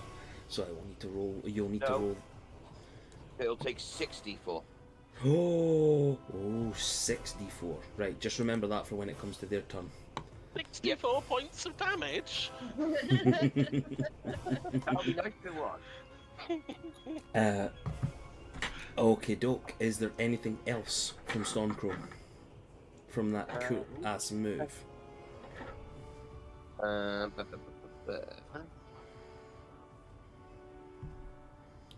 So, No, I think that will actually do me at this moment. okay, doke. You are undeafened. Zarek, Sweet. you are also undeafened. I remembered as Stormcrow was starting his turn, but yes, thank you for the reminder, just in case I've forgotten. Beautiful. I was forgetting who, so it was only Zarek, Stormcrow, and Vondra. Anyway, wasn't it? Yeah, Bondra's already managed hers as well, so... Yes. Nephilis, you are up, my friend.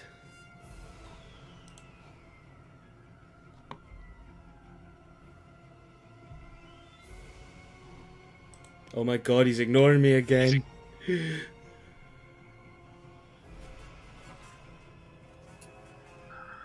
Robert! Yes, yes, you're there. Oh, right, okay. I don't know what's going on with the night tonight. So the one left to the square that Stormcrow pointed out, the one with the purple spot on him. I'm going to focus on him and I'm going to cast Shatter. Oof. Nice. Now, Shatter is also a thing, is it not? It's a 10-foot radius. So, it is... Shatter is... Yeah, 10-foot I was radius. torn between the two of them. And are they made out of an inorganic material? No, they are made of organic. Okie dokie. In that case, if they... It's a constitution save of 17, and if they pass, they take half damage. They're farm fresh. Right. B, C,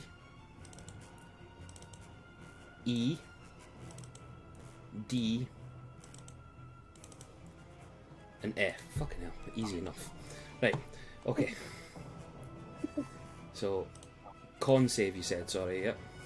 Yeah, 17. So, a 13 for that one. If you're casting this at a higher level, you're going to get fucking battered. Oh, 17 from that one, so that just saves. He takes half damage.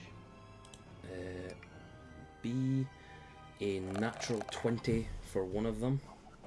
Okay. So he takes half plus half from the critical save rule that we've got. Fuck me, another natural 20. So two at half. One more. 12. So So he takes full damage. one takes half damage, two take half damage, and two take full damage. Okay. What level you casting this at? I don't know. Go for the maximum, fuck it. I think because I'm a warlock, I only get it at one level. Warlocks don't really get the spells at different levels. Yeah, they get pacts. Yeah. So that's going to be 68 for 30. 30. Okay. So he was full, so B was 30. Full damage. Oh, fuck me.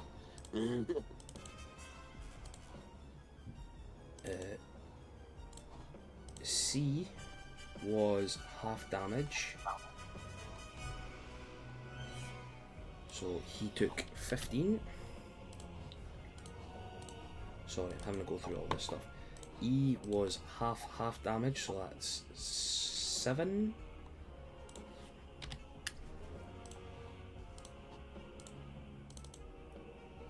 D was 7 as well.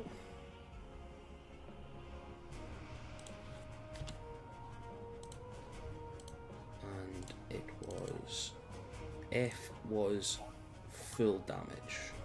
Yep. For 30. Okay. You. That's more than I can do in my 3rd level. Oof. So it's one of that spell. So, Nephilis, as you see these creatures attacking your friends, a lot of them beginning to be frightened from them and just sort of cowering, and you hear the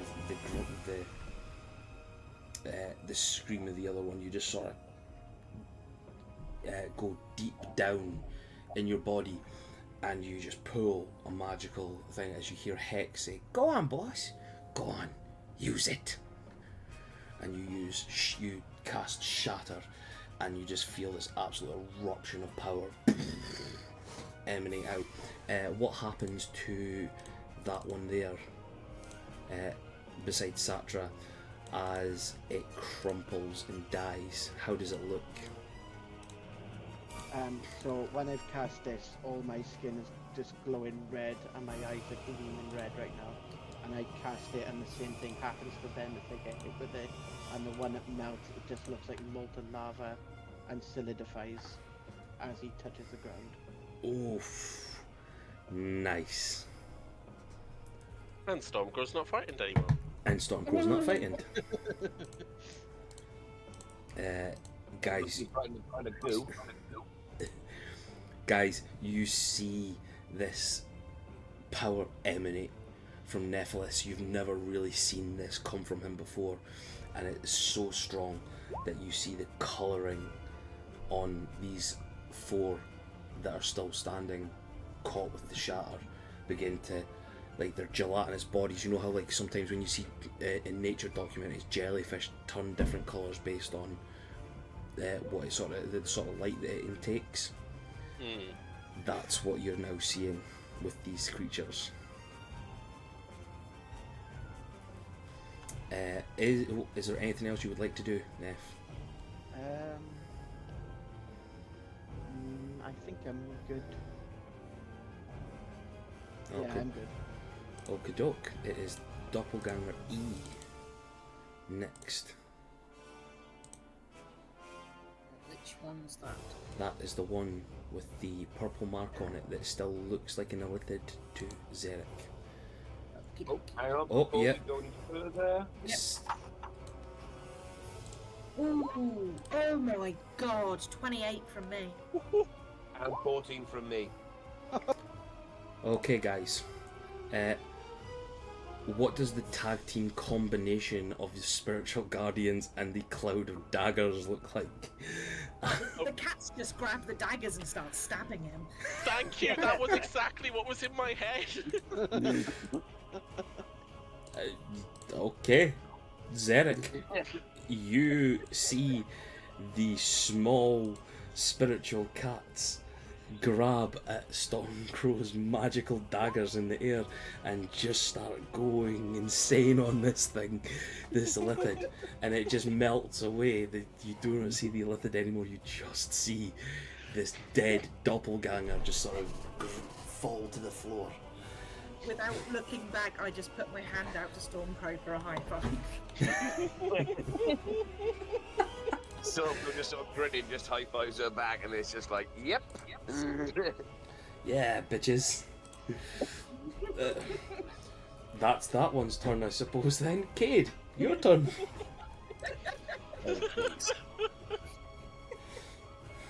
First up, my spiritual weapon will actually let me do anything.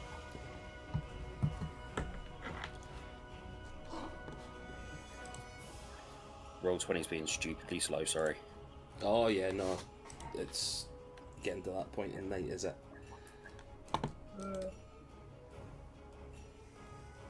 Yeah, it was about this time that it went wobbly last time, wasn't it? Yeah. Yeah. Maybe it's past its bedtime. Maybe. There's no such thing as a bedtime. I beg to fucking differ. That's weakness leaving the body. So my spiritual weapon will move to there and attack this one. 11 to hit. 11 doesn't hit. Yep. Unfortunately. Okay. And I will use my Leap from Shadow and cast Inflict Wounds on the one in front of Mouse. H. Okie doke. There'll be my Dark Shadow going under Mouse's feet and then up into this creature's Nose. 24 to hit. That hits. You don't need to roll damage. Okay. This thing is crumpled. It only has 3 points left. How does your shadow look as it inflicts this damage? So the shadow would go under Mouse's feet onto this creature, and just the shadowy talon will just touch it on its foot, very much like a very long, spindly crow talon just touching on the foot, and the necrotic damage will just radiate up the legs as the creature just falls as it just dies. You sort of like, your eyes go a darker colour, and you just sort of like put your hand out, and your shadow seems to elongate and sort of go under the go under, and then just touches this thing, as you say, and it crumples to the ground. Mouse, how do you feel as you see this shadow's power in work now? I don't turn around, but my top lip kind of goes into like a bit of a grimace. Well, I don't say anything. Something I'm wondering, why has Cade got Myron's fucking Yeah, I was thing on the wondering tongue Yeah, rudder? I was- Yeah. Weird. Is that everything from Cade, yeah? That is everything from Cade. Okay, Mouse, it's your turn. Okey-dokey. Spiritual weapon will move over here and attack with not hitting Vondra. Go for the legs. Is it an actual hand? Yeah, it's a big Cat's paw. Oh yeah, that's right. I remember. Yeah, so it's going to swipe for the legs. I was gonna say poker in the eyes. 29 to hit, That hits. Roll damage. Oh, fucking hell. 8 damage. Oof. This thing sweeps the leg, and the doppelganger goes flying face forward onto the ground. The spiritual paw just dusts off Vondra and makes sure she's okay. Still holding on to the daggers. Yeah. She's a grip at cunt. She's not letting those daggers go for anything. That cost her 2 gold. She's not letting go of them. Is that everything for Mouse, or have you got anything else you would like to do? Is he dead, is he? No, it's still alive. But he's on the floor. He's just on the floor. You swept the legs, you've done enough damage to bring him down. Right, well, I'll not attack him again because it would be at disadvantage. So this one that's still standing, how's he looking?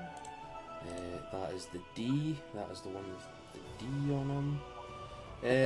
This one doesn't seem to be as damaged as the others. Okie dokie. And this one? That is the C. That is Mr. Cunt, as Denisa pointed out. He seems to be bloodied. Mm. I will go for the D, please. Of course you do. Yeah. With a holy word. The 28 to hit. That hits. And only 4 damage. How was that 4? That one's fucking cocked. It's not rolled. Roll it again. Roll it once more. Let's see.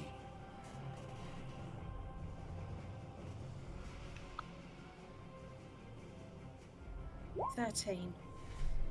13.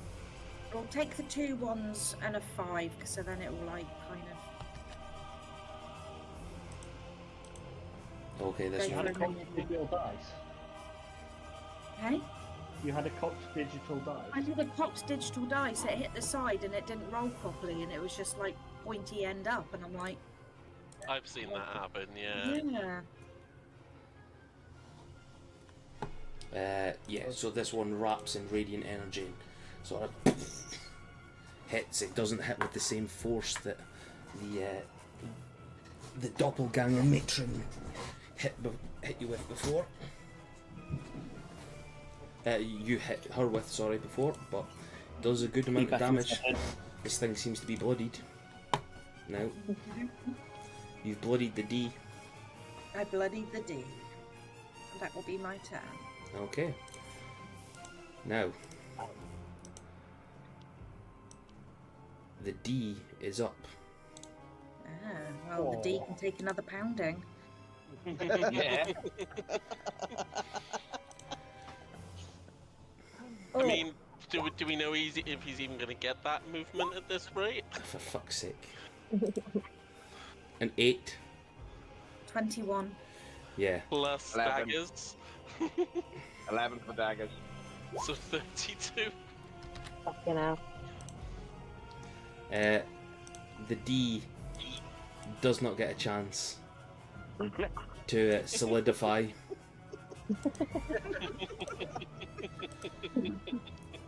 It goes. It looks like it's away, goes stiff, and then instantly goes limp as it falls to the ground, being stabbed by the daggers and the little pussies.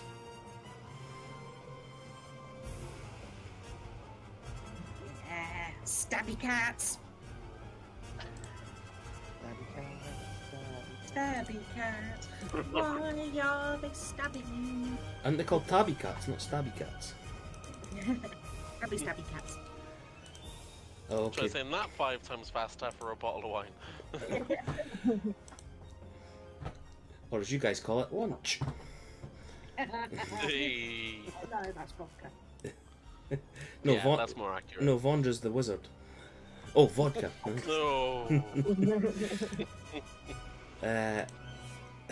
It is now Doppelganger Eye's turn. The one with Vondra on its back. Aye.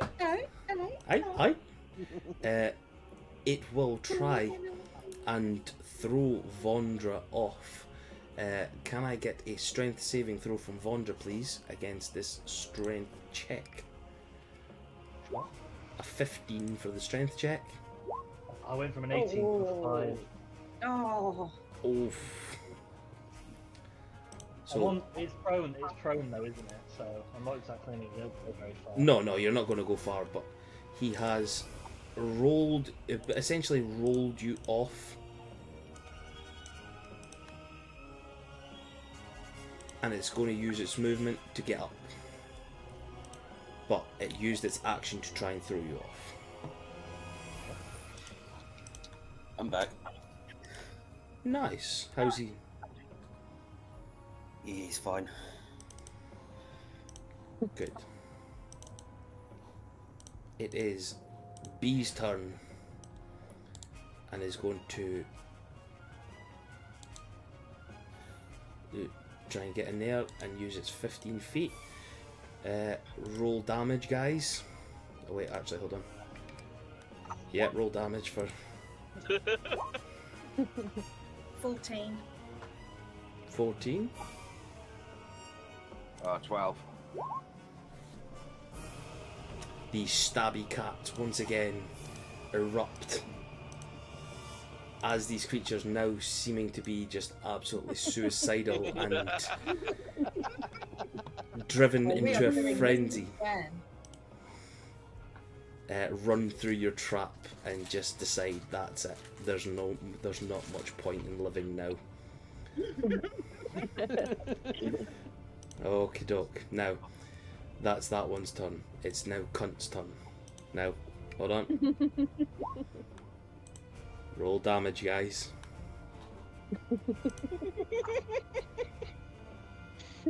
Oh, only a 9. That's still better No. than nothing. 9 and a 14, was it? Yep. Bastard just kills it.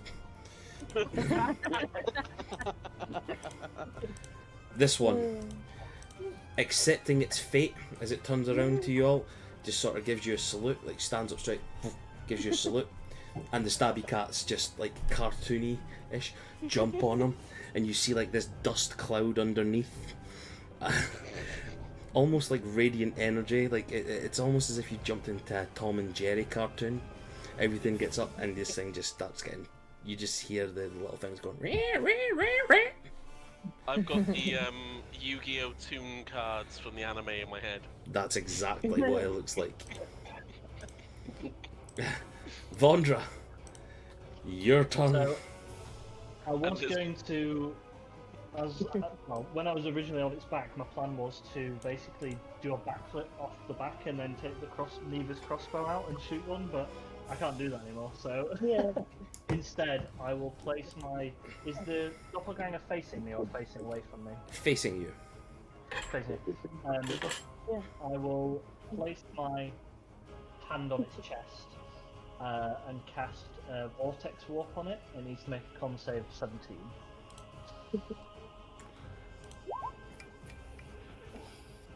Please throw it in 15. the daggers. Please throw it in the daggers.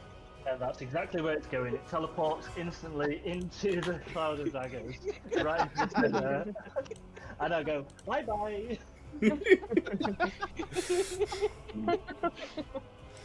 Right.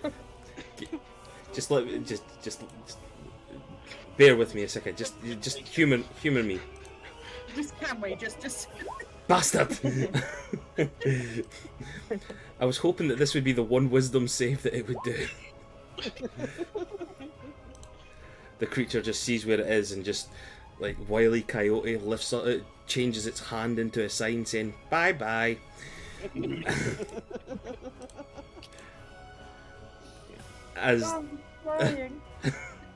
As the creatures just jump in, and as the radiant creatures just come in with the I'm imagining the daggers to not look like normal daggers, but actually like treble clefs and things like that, like musical notes, and they just come over and just start killing them with musical notes.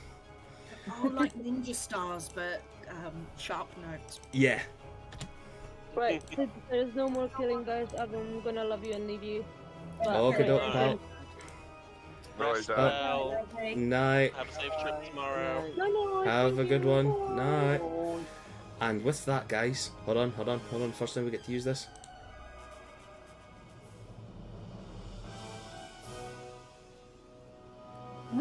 Victory!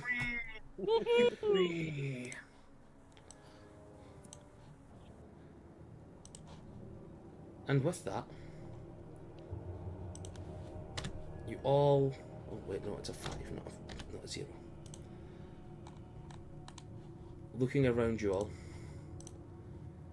and I'll take off all your auras because you all are annoying us with that now, with how good you are. You all done a good job with that. That was one hell of a 1-2 combo.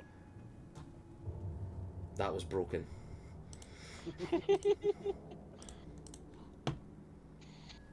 With the ringing of the cymbals shot in your ears, the absolute carnage that has ensued with the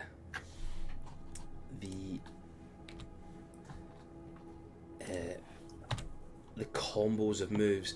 Guys, you look down in front of you and you just see a mixture of weird gelatinous bodies, sort of like not oozing, not becoming liquid or anything like that, but there are some that sort of like start oozing down a little bit, but the others sort of keep their weird sort of jelly baby shape.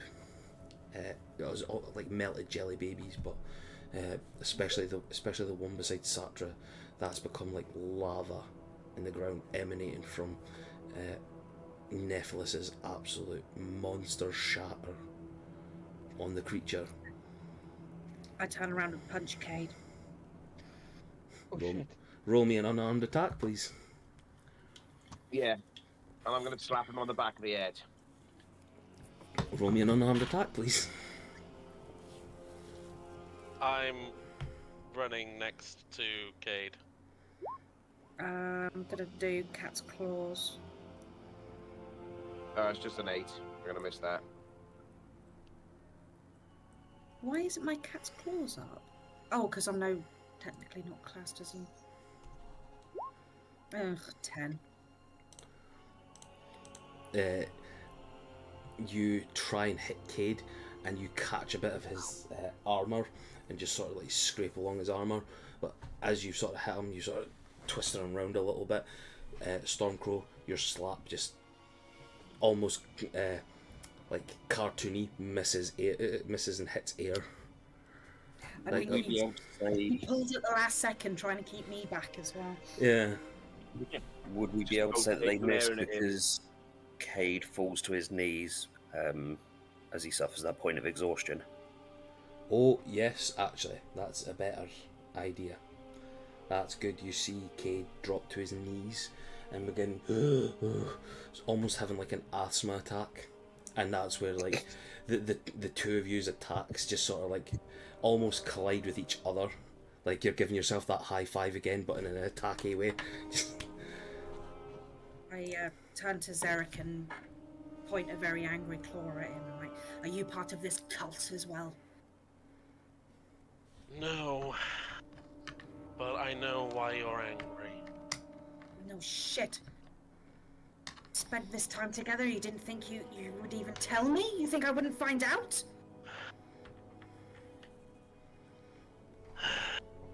I spit on the floor in front of him and just kind of walk away in a huffiness. It's I not, just sort of look at the two of them. it's not something he wears with pride, is it? I just sort of look at the two of them and go, "You two want to carry on with us? You tell us this shit." And I glare at Cade and go, "Do not fire a fucking gun in a cavern again, you idiot." And I walk off to calm down. I think less about that. It's what's on his gun, Stormcrow.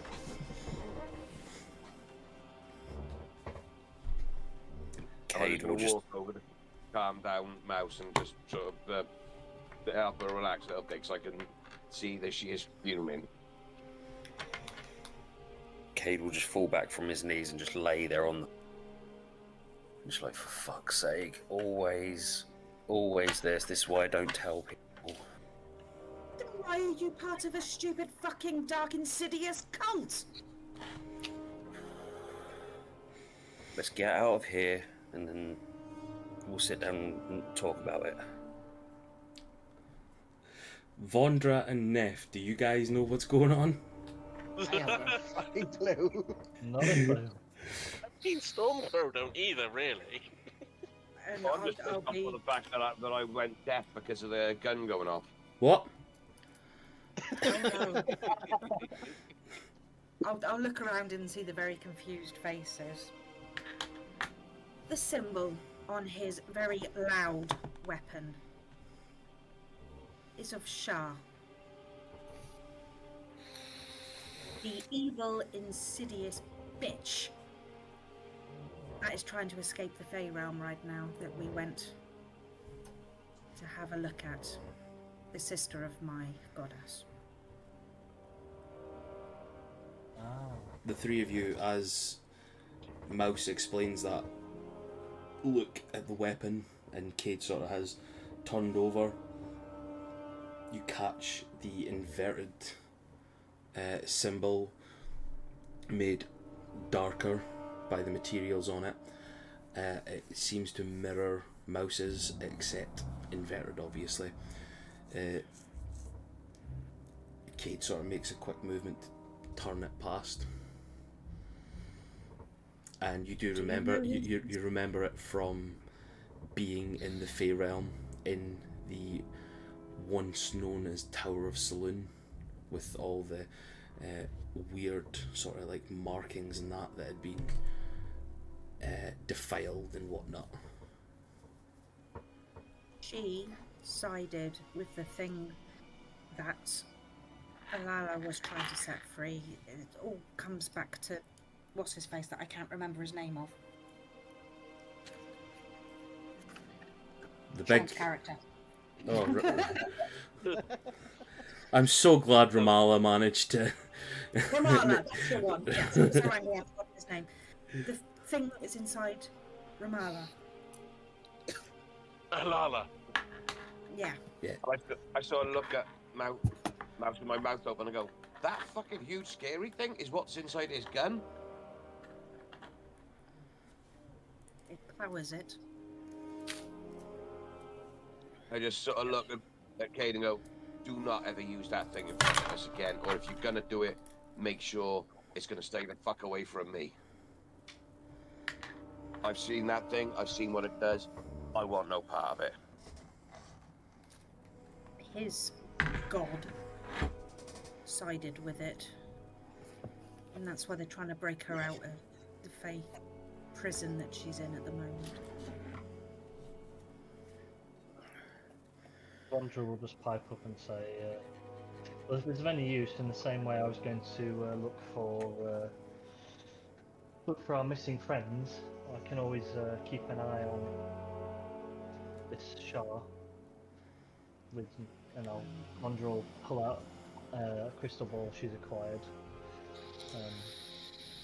We can try and scry on Shah if we so wish at some point. If you want to check what's going on, keep an eye. Don't think it would be that easy to spy on a god. No harm in trying. But no, just Have you seen what her presence is doing to the Feywild right now? Is Mouse saying that to Wanderer? No, to Zarek. No, I have not been honoured with travelling to the Feywild in any way. I started off my life in Starlight Peaks, became a monk. I was a wood elf, and then I got cursed.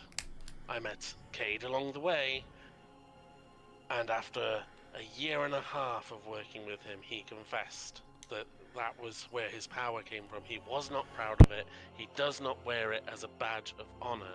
He won't tell me exactly the circumstances. But do not think that he is a malicious person. If you did not want to wield the weapon, then why have you got it? Is this why you didn't want to talk to me earlier?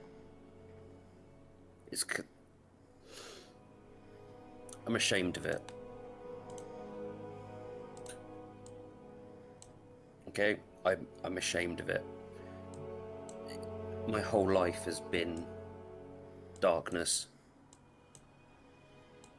I'm not proud of it.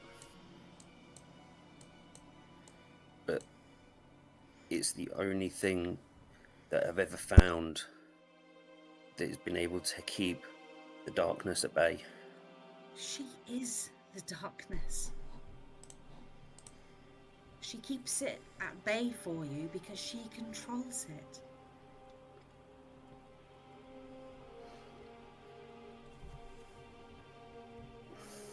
I just gotta look at the two of them and go, trust me, we've been to the Fey Realm, we've seen the darkness. It's not something that I want to see come into this world. And you are bringing it. You and your stupid little cult. I don't care about the cults. I don't care about the god I'm...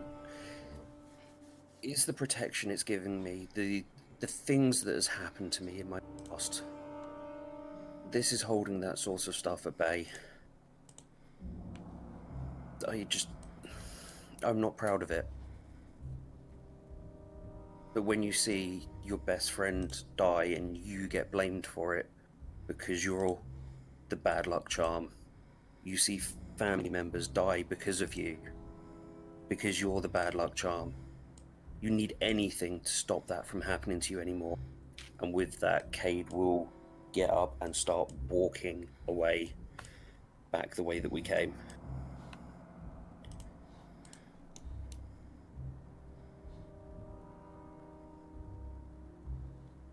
You've all told us stories of how you've come across darkness in your own lives. Mouse, you've told us about your sister and everything that's happened with you when we were journeying here. You know that sometimes these things aren't as clear cut. Just No, mine is very clear cut. His darkness did this to my family. The reason fucking started it. And then you've travelled all this way with us. And you didn't think it would have been nice to tell me? it wasn't my place. You've seen how... Why? Why have you travelled with us for so long when you have known this? Why take up with us? Why not see the symbol that is so blatantly on my armour and think, oh, holy shit, I best not go with them? I was going about my business and we all got banished together. I've been trying to help you guys find a new home.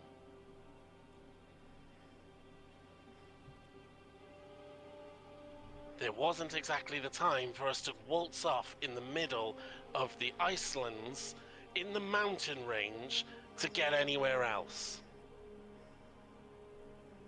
Think about it for a split second there, Mouse. When would there have been a chance to say, you know, even if were in a position to think, this is a bad idea, we shouldn't be with you guys? When would be a chance for us to have parted ways yet? Now, rest assured... You shouldn't have been with me. You shouldn't have been anywhere near me. The mouse does not go into the fucking lion's den and decide to settle down because it's warm. We are under the charge of Mayron.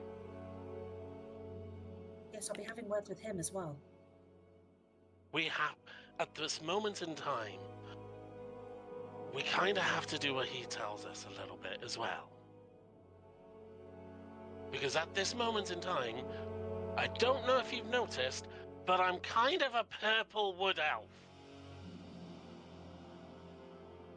And at this point, Zarek will undo the monastic sort of robes a little bit on the chest and reveal the nether shards that are just plastered on his chest.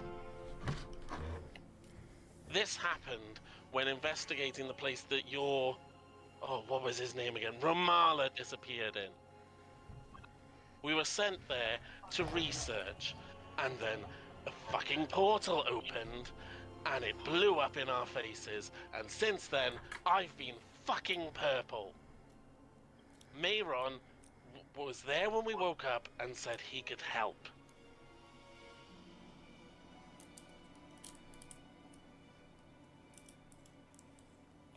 Are you trying to free this thing as well? No!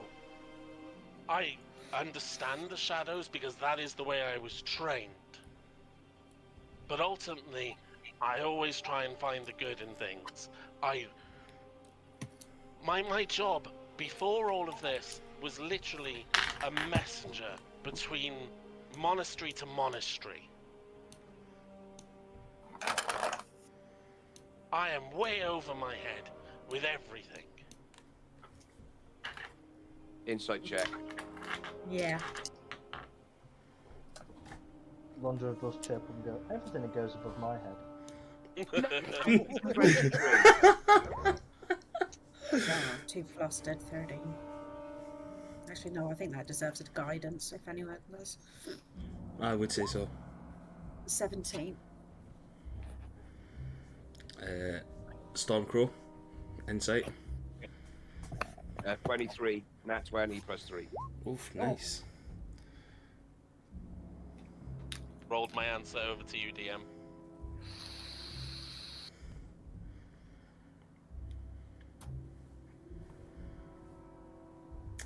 But you can see that in this moment, like, Zarek is, whereas he's generally being quite, at times, silly or, you know, quite centered as a monk generally is, there is a shakiness to them because of the stress of the scenario, because they do feel overwhelmed at this moment in time.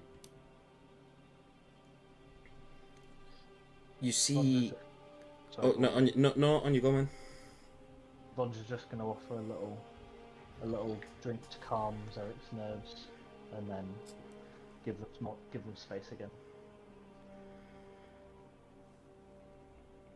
You see Mouse and Stormcrow. Almost the full beating heart of Zarek in front of you, with the almost Iron Man-esque hole in their chest, but with the almost familiar shards that Giles walked out of, lodged there, almost in a perfect circle around his heart. And you see not normal coloured blood pumping through their veins and through the heart itself. The spike in adrenaline from the battle and the ensuing arguments seem to have their heart rate raised. But in his eyes you can see truth, along with some hatred in the explanation.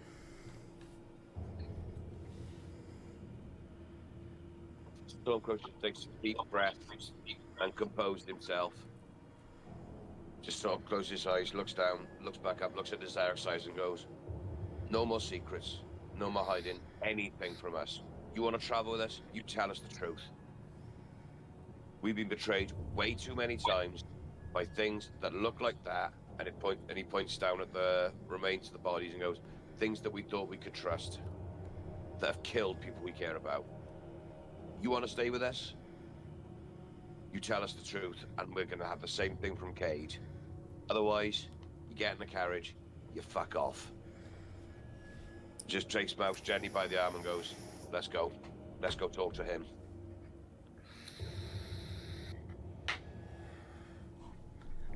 Zarek will sort of nod, but is locked in sort of internal, trying to balance themselves back out at the same time, you know what I mean? Before I get dragged away, I'm just going to put my hand on Zarek's chest, just underneath the shards. Look in your eyes. I'm sorry this happened to you. We will sort it. I'd like to know if you were part of it as well. There's another slow sort of nod, and just like a single tear comes down Zarek's face as they're now mentally, internally reliving the events of what caused it. Mouse. Oh, I almost called you Liebchen. Mouse has lost her accent suddenly, so like. Well, Mouse always loses her accent. I don't even know what her accent is anymore. It's completely gone. She's Hex beast now. It's fine. Yeah. It's the mixed up genetics. It's all good. As you have your hand on Zerek's chest above their heart, you just feel what was seconds before high adrenaline filled begins to starts calming down as the adrenaline begins to wear off ever so slightly.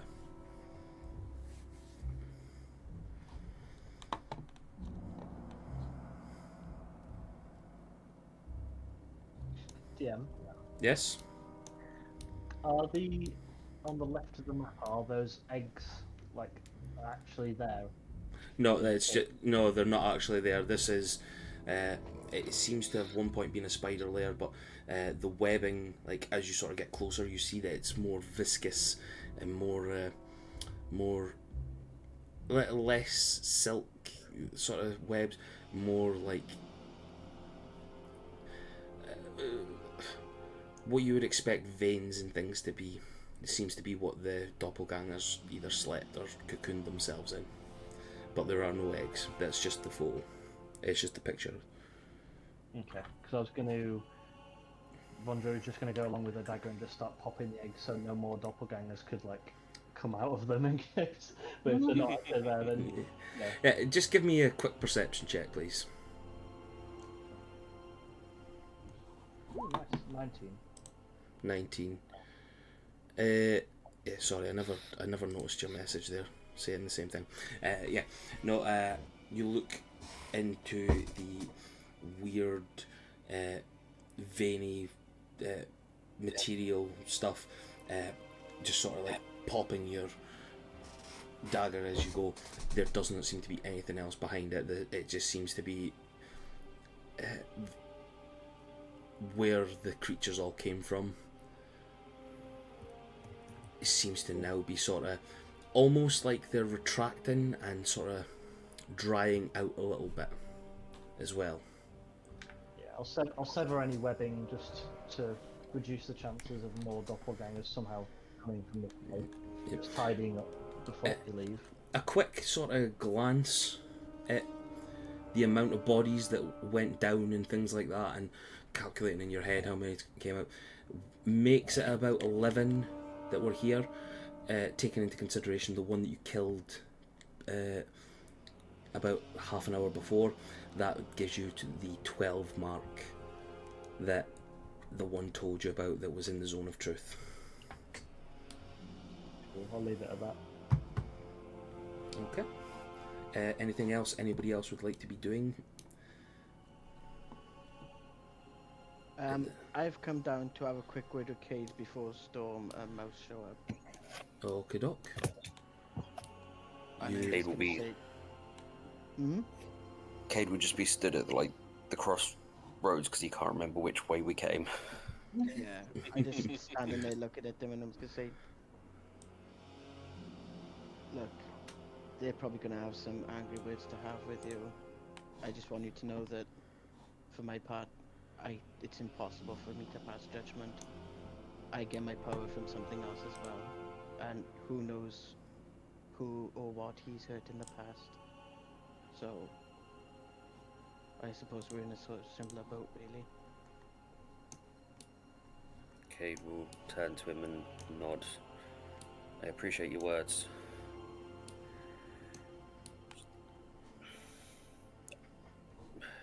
If we just all get back to somewhere a bit more safe, I will sit down and answer any questions and be fully truthful with everyone. I'm sure they'll hear you out. And Cade will kind of just shrug after the way that Mouse was towards him. He's very much thinking that he's just basically about to be told to fuck off.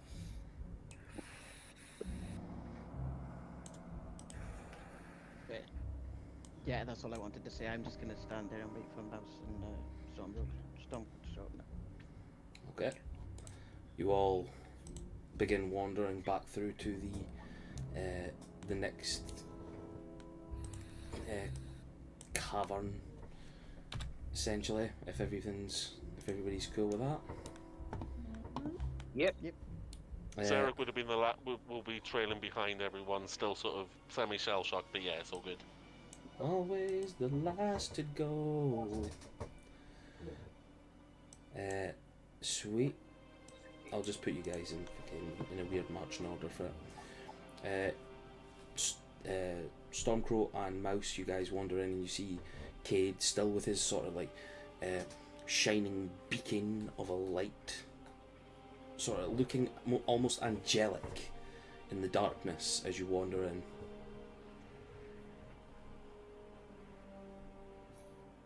Thondra, did you look for any treasure? I didn't even think. I didn't actually. No, I was just checking to see if there's any last remnants of doppelganger bullshit. I don't think they had. Well, not exactly treasure, but maybe like her diary that might have explained some shit, I suppose. Would have been useful. She might have carried it on her. It might have been gone up with her. Now, I assume we just saw nothing on the ground. What I'll say is, with everything that's just happened, and with obviously time moving on, if you guys will allow me, I'll say that you guys, whilst you were in the chamber before, you've sort of had this conversation on the way out, but as you're walking to wherever it is you're all going next, you come up with a plan that you'll get the place properly looked over when everybody's there, but you do get a feeling that that is the doppelgangers, all the doppelgangers gone from the amounts. So Yeah, Mass, I didn't see any diaries, any books, I'm afraid. But we'll do another sweep. I'll keep an eye out in case she's written somewhere else in here, in case she didn't have it on. Well, at least it's cleared now, I suppose. All of a sudden, Mouse looks very tired. A money spider just crawled across my monitor. funny that the spiders now attack you all. Waiting for that. Vondra will just make a quick. Mouse will see Vondra make just a quick note to herself, like a little to-do list. Like, look for any books in these caverns when we clean them out. So,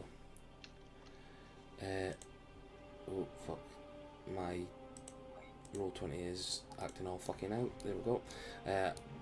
We'll say you guys follow the sounds of clinking and clanking and cheers, and make your way down to the central chamber where Myron was. He hears you all coming down. He goes, "Fan, you guys will not believe what this thing actually is. It is going to blow your mind." And You then, may wanna wait a minute there, Mira. Stormcrow just stops, looks at him and goes, "We'll talk about it upstairs. You can tell us all about it." And just walk straight past him. Are you bringing your new toy up with you, or does it stay down here? well, it can come up once it has its key component in it. What's that? He turns, just like sort of grabs you by the hand. Right, look, come here. And sort of pulls you to the front. See that giant orb there? Mm-hmm. That is a soul orb. This isn't just a normal dwarven guardian. This is a soul guardian. It can't move without a soul in it. And Oh. funnily enough, and he pulls out something from like underneath where the soul guardian was. Seems to be like a little like hollow bit. Pulls out this strange little key. It's got like a weird thing on it. This can bring back a soul and infuse it into the guardian. Neat, isn't it? This is magic. I never thought I could ever. So it doesn't need a sacrificed soul. You can actually bring. No, you can literally bring a soul back, and infuse it into the Guardian. Does it have their personality? Or is it just an energy? It's just a battery. From the things I've seen about it, yeah, it basically brings them back if it's done right. You know what this means? You could bring back anyone that you want into this, if you could find them.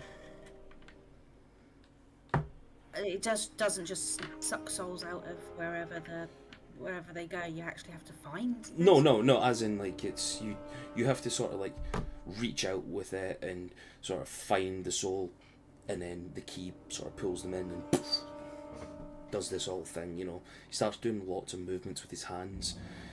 Just think of like Matt Smith's Doctor, just like very handsy. We could bring back Twilks. That was who I was thinking of. You would be a good guardian, don't you think? I would say so. But this is your guys' thing. You said you wandered off Stormcrow, yeah? Yeah. We sort of walk past and you can see he's just sort of walked off. So would you say you're far enough away that you've not heard this conversation? So it's just walking out the door. So say you there and you hear this Yeah, strange. just about to catch it. So, if you want, he passes you the key, mouse. Gives you a smile, and you're the master when it comes to these sorts of spells. Well, it should be a group decision, and Oh, of course. I don't know if I could be the person to hold on to this. Of course. I mean, you're still learning. Don't you think you should have it for a little while? I can't bring. It shouldn't be me. Probably be best you guys. I would say you. If you guys want to make the decision, I would try for it now. Try pulling them through. Do you want to sleep on this decision first, and then? I think so. I don't think we should make rash decisions. Arashtra decisions. Rash.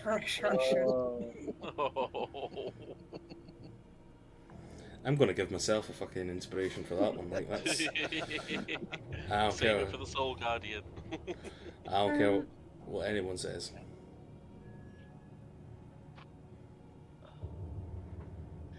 Yes, I know I need to sleep. I can't. We shouldn't make any decisions after. You know, after what's occurring. What's occurring? I think we need a fresh mindset to make a choice about that. Are we staying down here for the night? If we are, we need to be in a locked room. Well, I look at her and go, I think we leave it down here tonight. We get some rest, and then we decide tomorrow. Yeah, but I mean, are we staying down here? Are we going to sleep here? Because I've got a spell that I've never used that I could use. Color me intrigued. It just saves us going all the way through these mines again and up to the I can't even think of the word. The carriage. You see, Mouse is just fucking done. She is so tired. Her ears are very low. Bond's just like, go for it. Give it a whirl. I mean, it will be quite safe, and she creates Liamon's tiny hut. Ah, Ooh. Heck yeah. Go throw me the description again, please, mouse. So I know Um, it's a spell that I've wanted to use before, and I just forget the fucking. 10-foot radius, immobile dome of force. Lasts for 8 hours. 9 creatures of medium or small size can fit inside. Spell fades if area includes a creature larger than or more than 9 creatures. Creatures and objects within the dome, blah blah blah, can move through it freely. All other creatures and objects are barred from passing through it, so we would be safe from spells and magical effects. we're 10 with chomps then. Vondra goes, well, I'm half a person, so Well, I can always stay out here and do some more tinkering on the thing, try and get it up to. We're not 10 with. Well, chomps doesn't count really, does it? We should be 9. Should be 9. I would probably say chomps would count as a creature.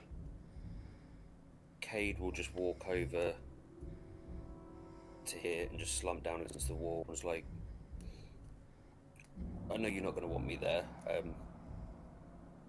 I'll stay out of the way. Don't do this, not tonight. We'll talk about it in the morning. Get in the damn hut. He pulls his cloak up and just pushes his head over.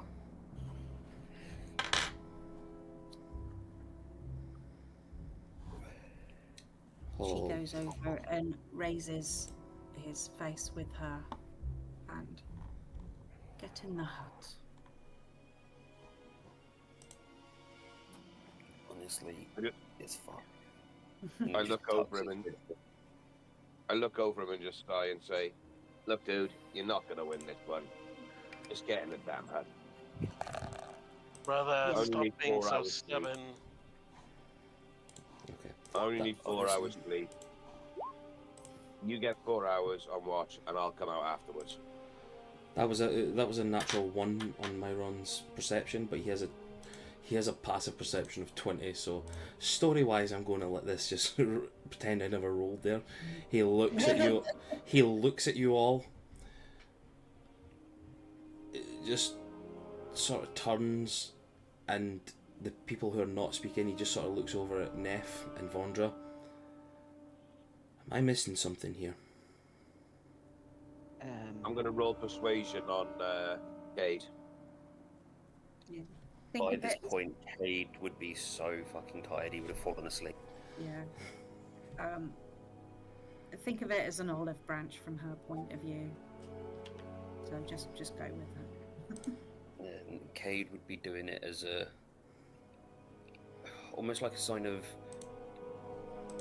you can trust me because I can understand where you're coming from, giving you your space to not be too close and feel fearful because of me. So we're both stubbornly being nice. yeah. Right. But- Okay. But Cade's asleep, yeah? Yeah. Yeah. Okay. Zarek's gonna gesture to the others to just lift him up and put him in the hut while he's asleep. Oh, I was going to repel and blast him into the. That would wake him up! Yeah, but when by the time he gets blasted in there, he'll be unconscious anyway after the repelling blast. We won't even know. He'll wake up unconscious. He'll be fine. Amazing. Vondra doesn't hear what you say, Zarek. She's already curled up in the centre of the hut and is planning to Yeah. falling No, asleep. to be fair, this is more like Zarek's sort of communicating with Mouse and Stormcrow and Neff at this point. No, already can kind of clock that Vondra's are just curled up in the hut already. Chomps is doing little circles on Vondra's side, trying to make a little nest. Aw. So they let it. Stormcrow, ahead. you and I only need 4 hours each, so if we take it in turns. Let's just get him in there. I come over Yeah. to help us now. So, you guys doing that, Mouse, you're doing what you're doing as you're signalling for everyone to go in. Myron's still outside, tinkering with things, like looking confused at you all. Like, okay, I'll probably hear about this soon enough. I point at Derek. I look at Derek and go, "You go first. I'll stay out here." Okay. I want to go have a word with Mayron first. So. That's exactly what I was going to do. No, just give me a minute with him. So I Is just that a sort of good nod idea? and go, "Okay." So you all go into the hut. Hold on. You're all carried. The rest of you carried Cade in, yeah. Yeah. Yep. Sweet. You see him start. Mouse, you stay outside and you see him still tinkering with the golem.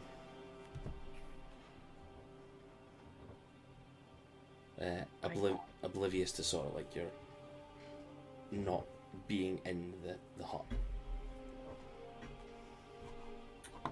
I just watch him for a minute and then go over and slowly, carefully take the tools out of his hands, look up at him.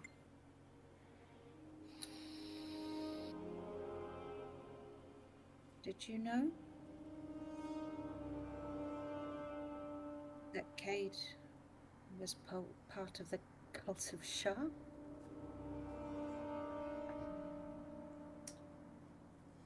Cult of Shar? No, he's part of the Rosier Keep. He's one of those scholars. His power comes from Shah. Oh. I never knew his power came from it. I noticed this strange symbol, but I thought that was the saloon symbol on his gun. Did you not notice that there was something rather upside down and wrong with it?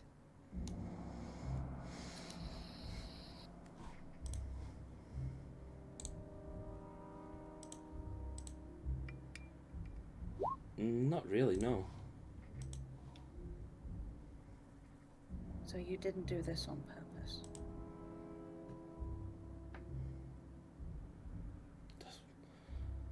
We've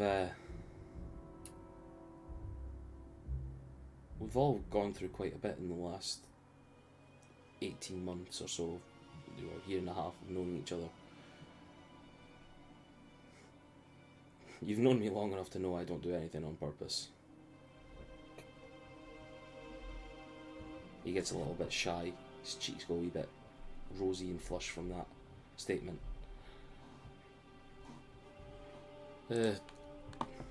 When they showed up, it was me and Emrys. We were just getting back from your homeland. A few hours later, a load of the guardsmen come in with these broken, dying bodies.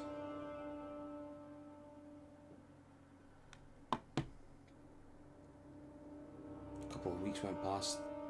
We managed to fix them up a little bit. Me, Lord Tellip, Morgana, done what we could. Managed to get the shards. He sort of stops a little bit. Managed to fix Zarek up a little bit. But what were they even doing there? They were researching the What? nether realm. Just Everything that got unleashed. what? Just on a day trip to see what was over there? No, it's from everything I was told. After the Nightwalker was unleashed and we left, king was looking to find out information about this, so he contacted his friends at the Rosier Keep. I don't know why those two were chosen. They got sent with a few others. There was a just kind of a nice guy, Gale, another Aarakocra. He was Fucking prick. he was the anyway. They were researching. They were just scholars, and It just seems too much of a coincidence.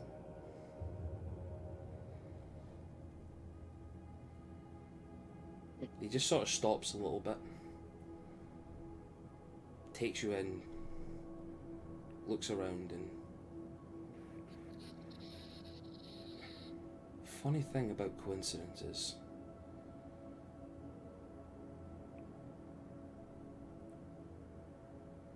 they can be so good sometimes. That he sort of like grabs your hands. Can we call it a coincidence that you and the rest of them were on the road that day?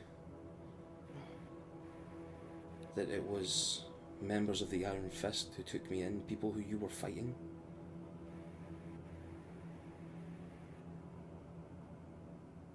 I didn't think of that as a coincidence. I thought of that as a godsend, as a symbol, as something to say there are people out there, forces out there, Pushing us all together. guiding us somewhere. I managed to survive because of an intervention from a few God-fearing folk, yourself, Emrys. I don't know what everybody else feels, but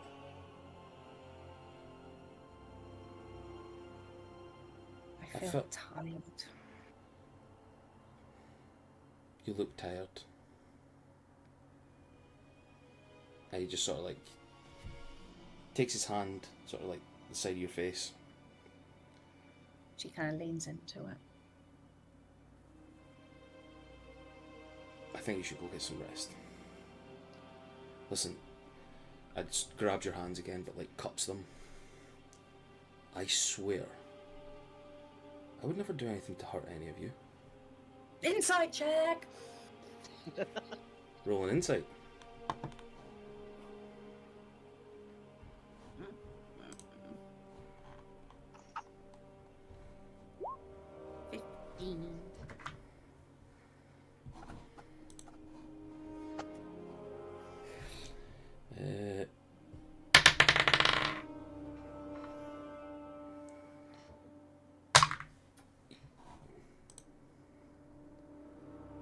You get a warmth from his words as he says this to you.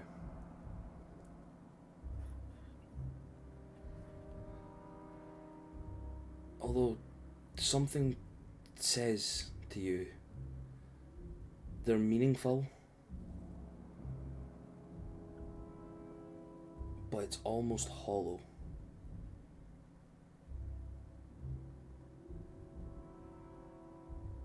As if there's some sort of, not malice behind it, more like a hurt behind his words. Well, that I would doubt him, sort of hurt. If that's the way you're feeling, yeah.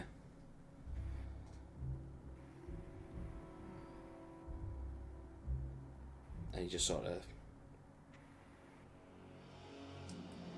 getting the feeling that you're doubting him a little bit. You see just sort of like the smile sort of drop a little bit. Takes a little bit of a breath and just I will I'll keep guard out here just now. I move my hands out of his and cup his hands. Nuzzle my face in them a little bit. Give them a quick kiss and look him look at him and say, "Do not be long." The Stormcrow and Zarika on guard. Come in the hut. Come sleep.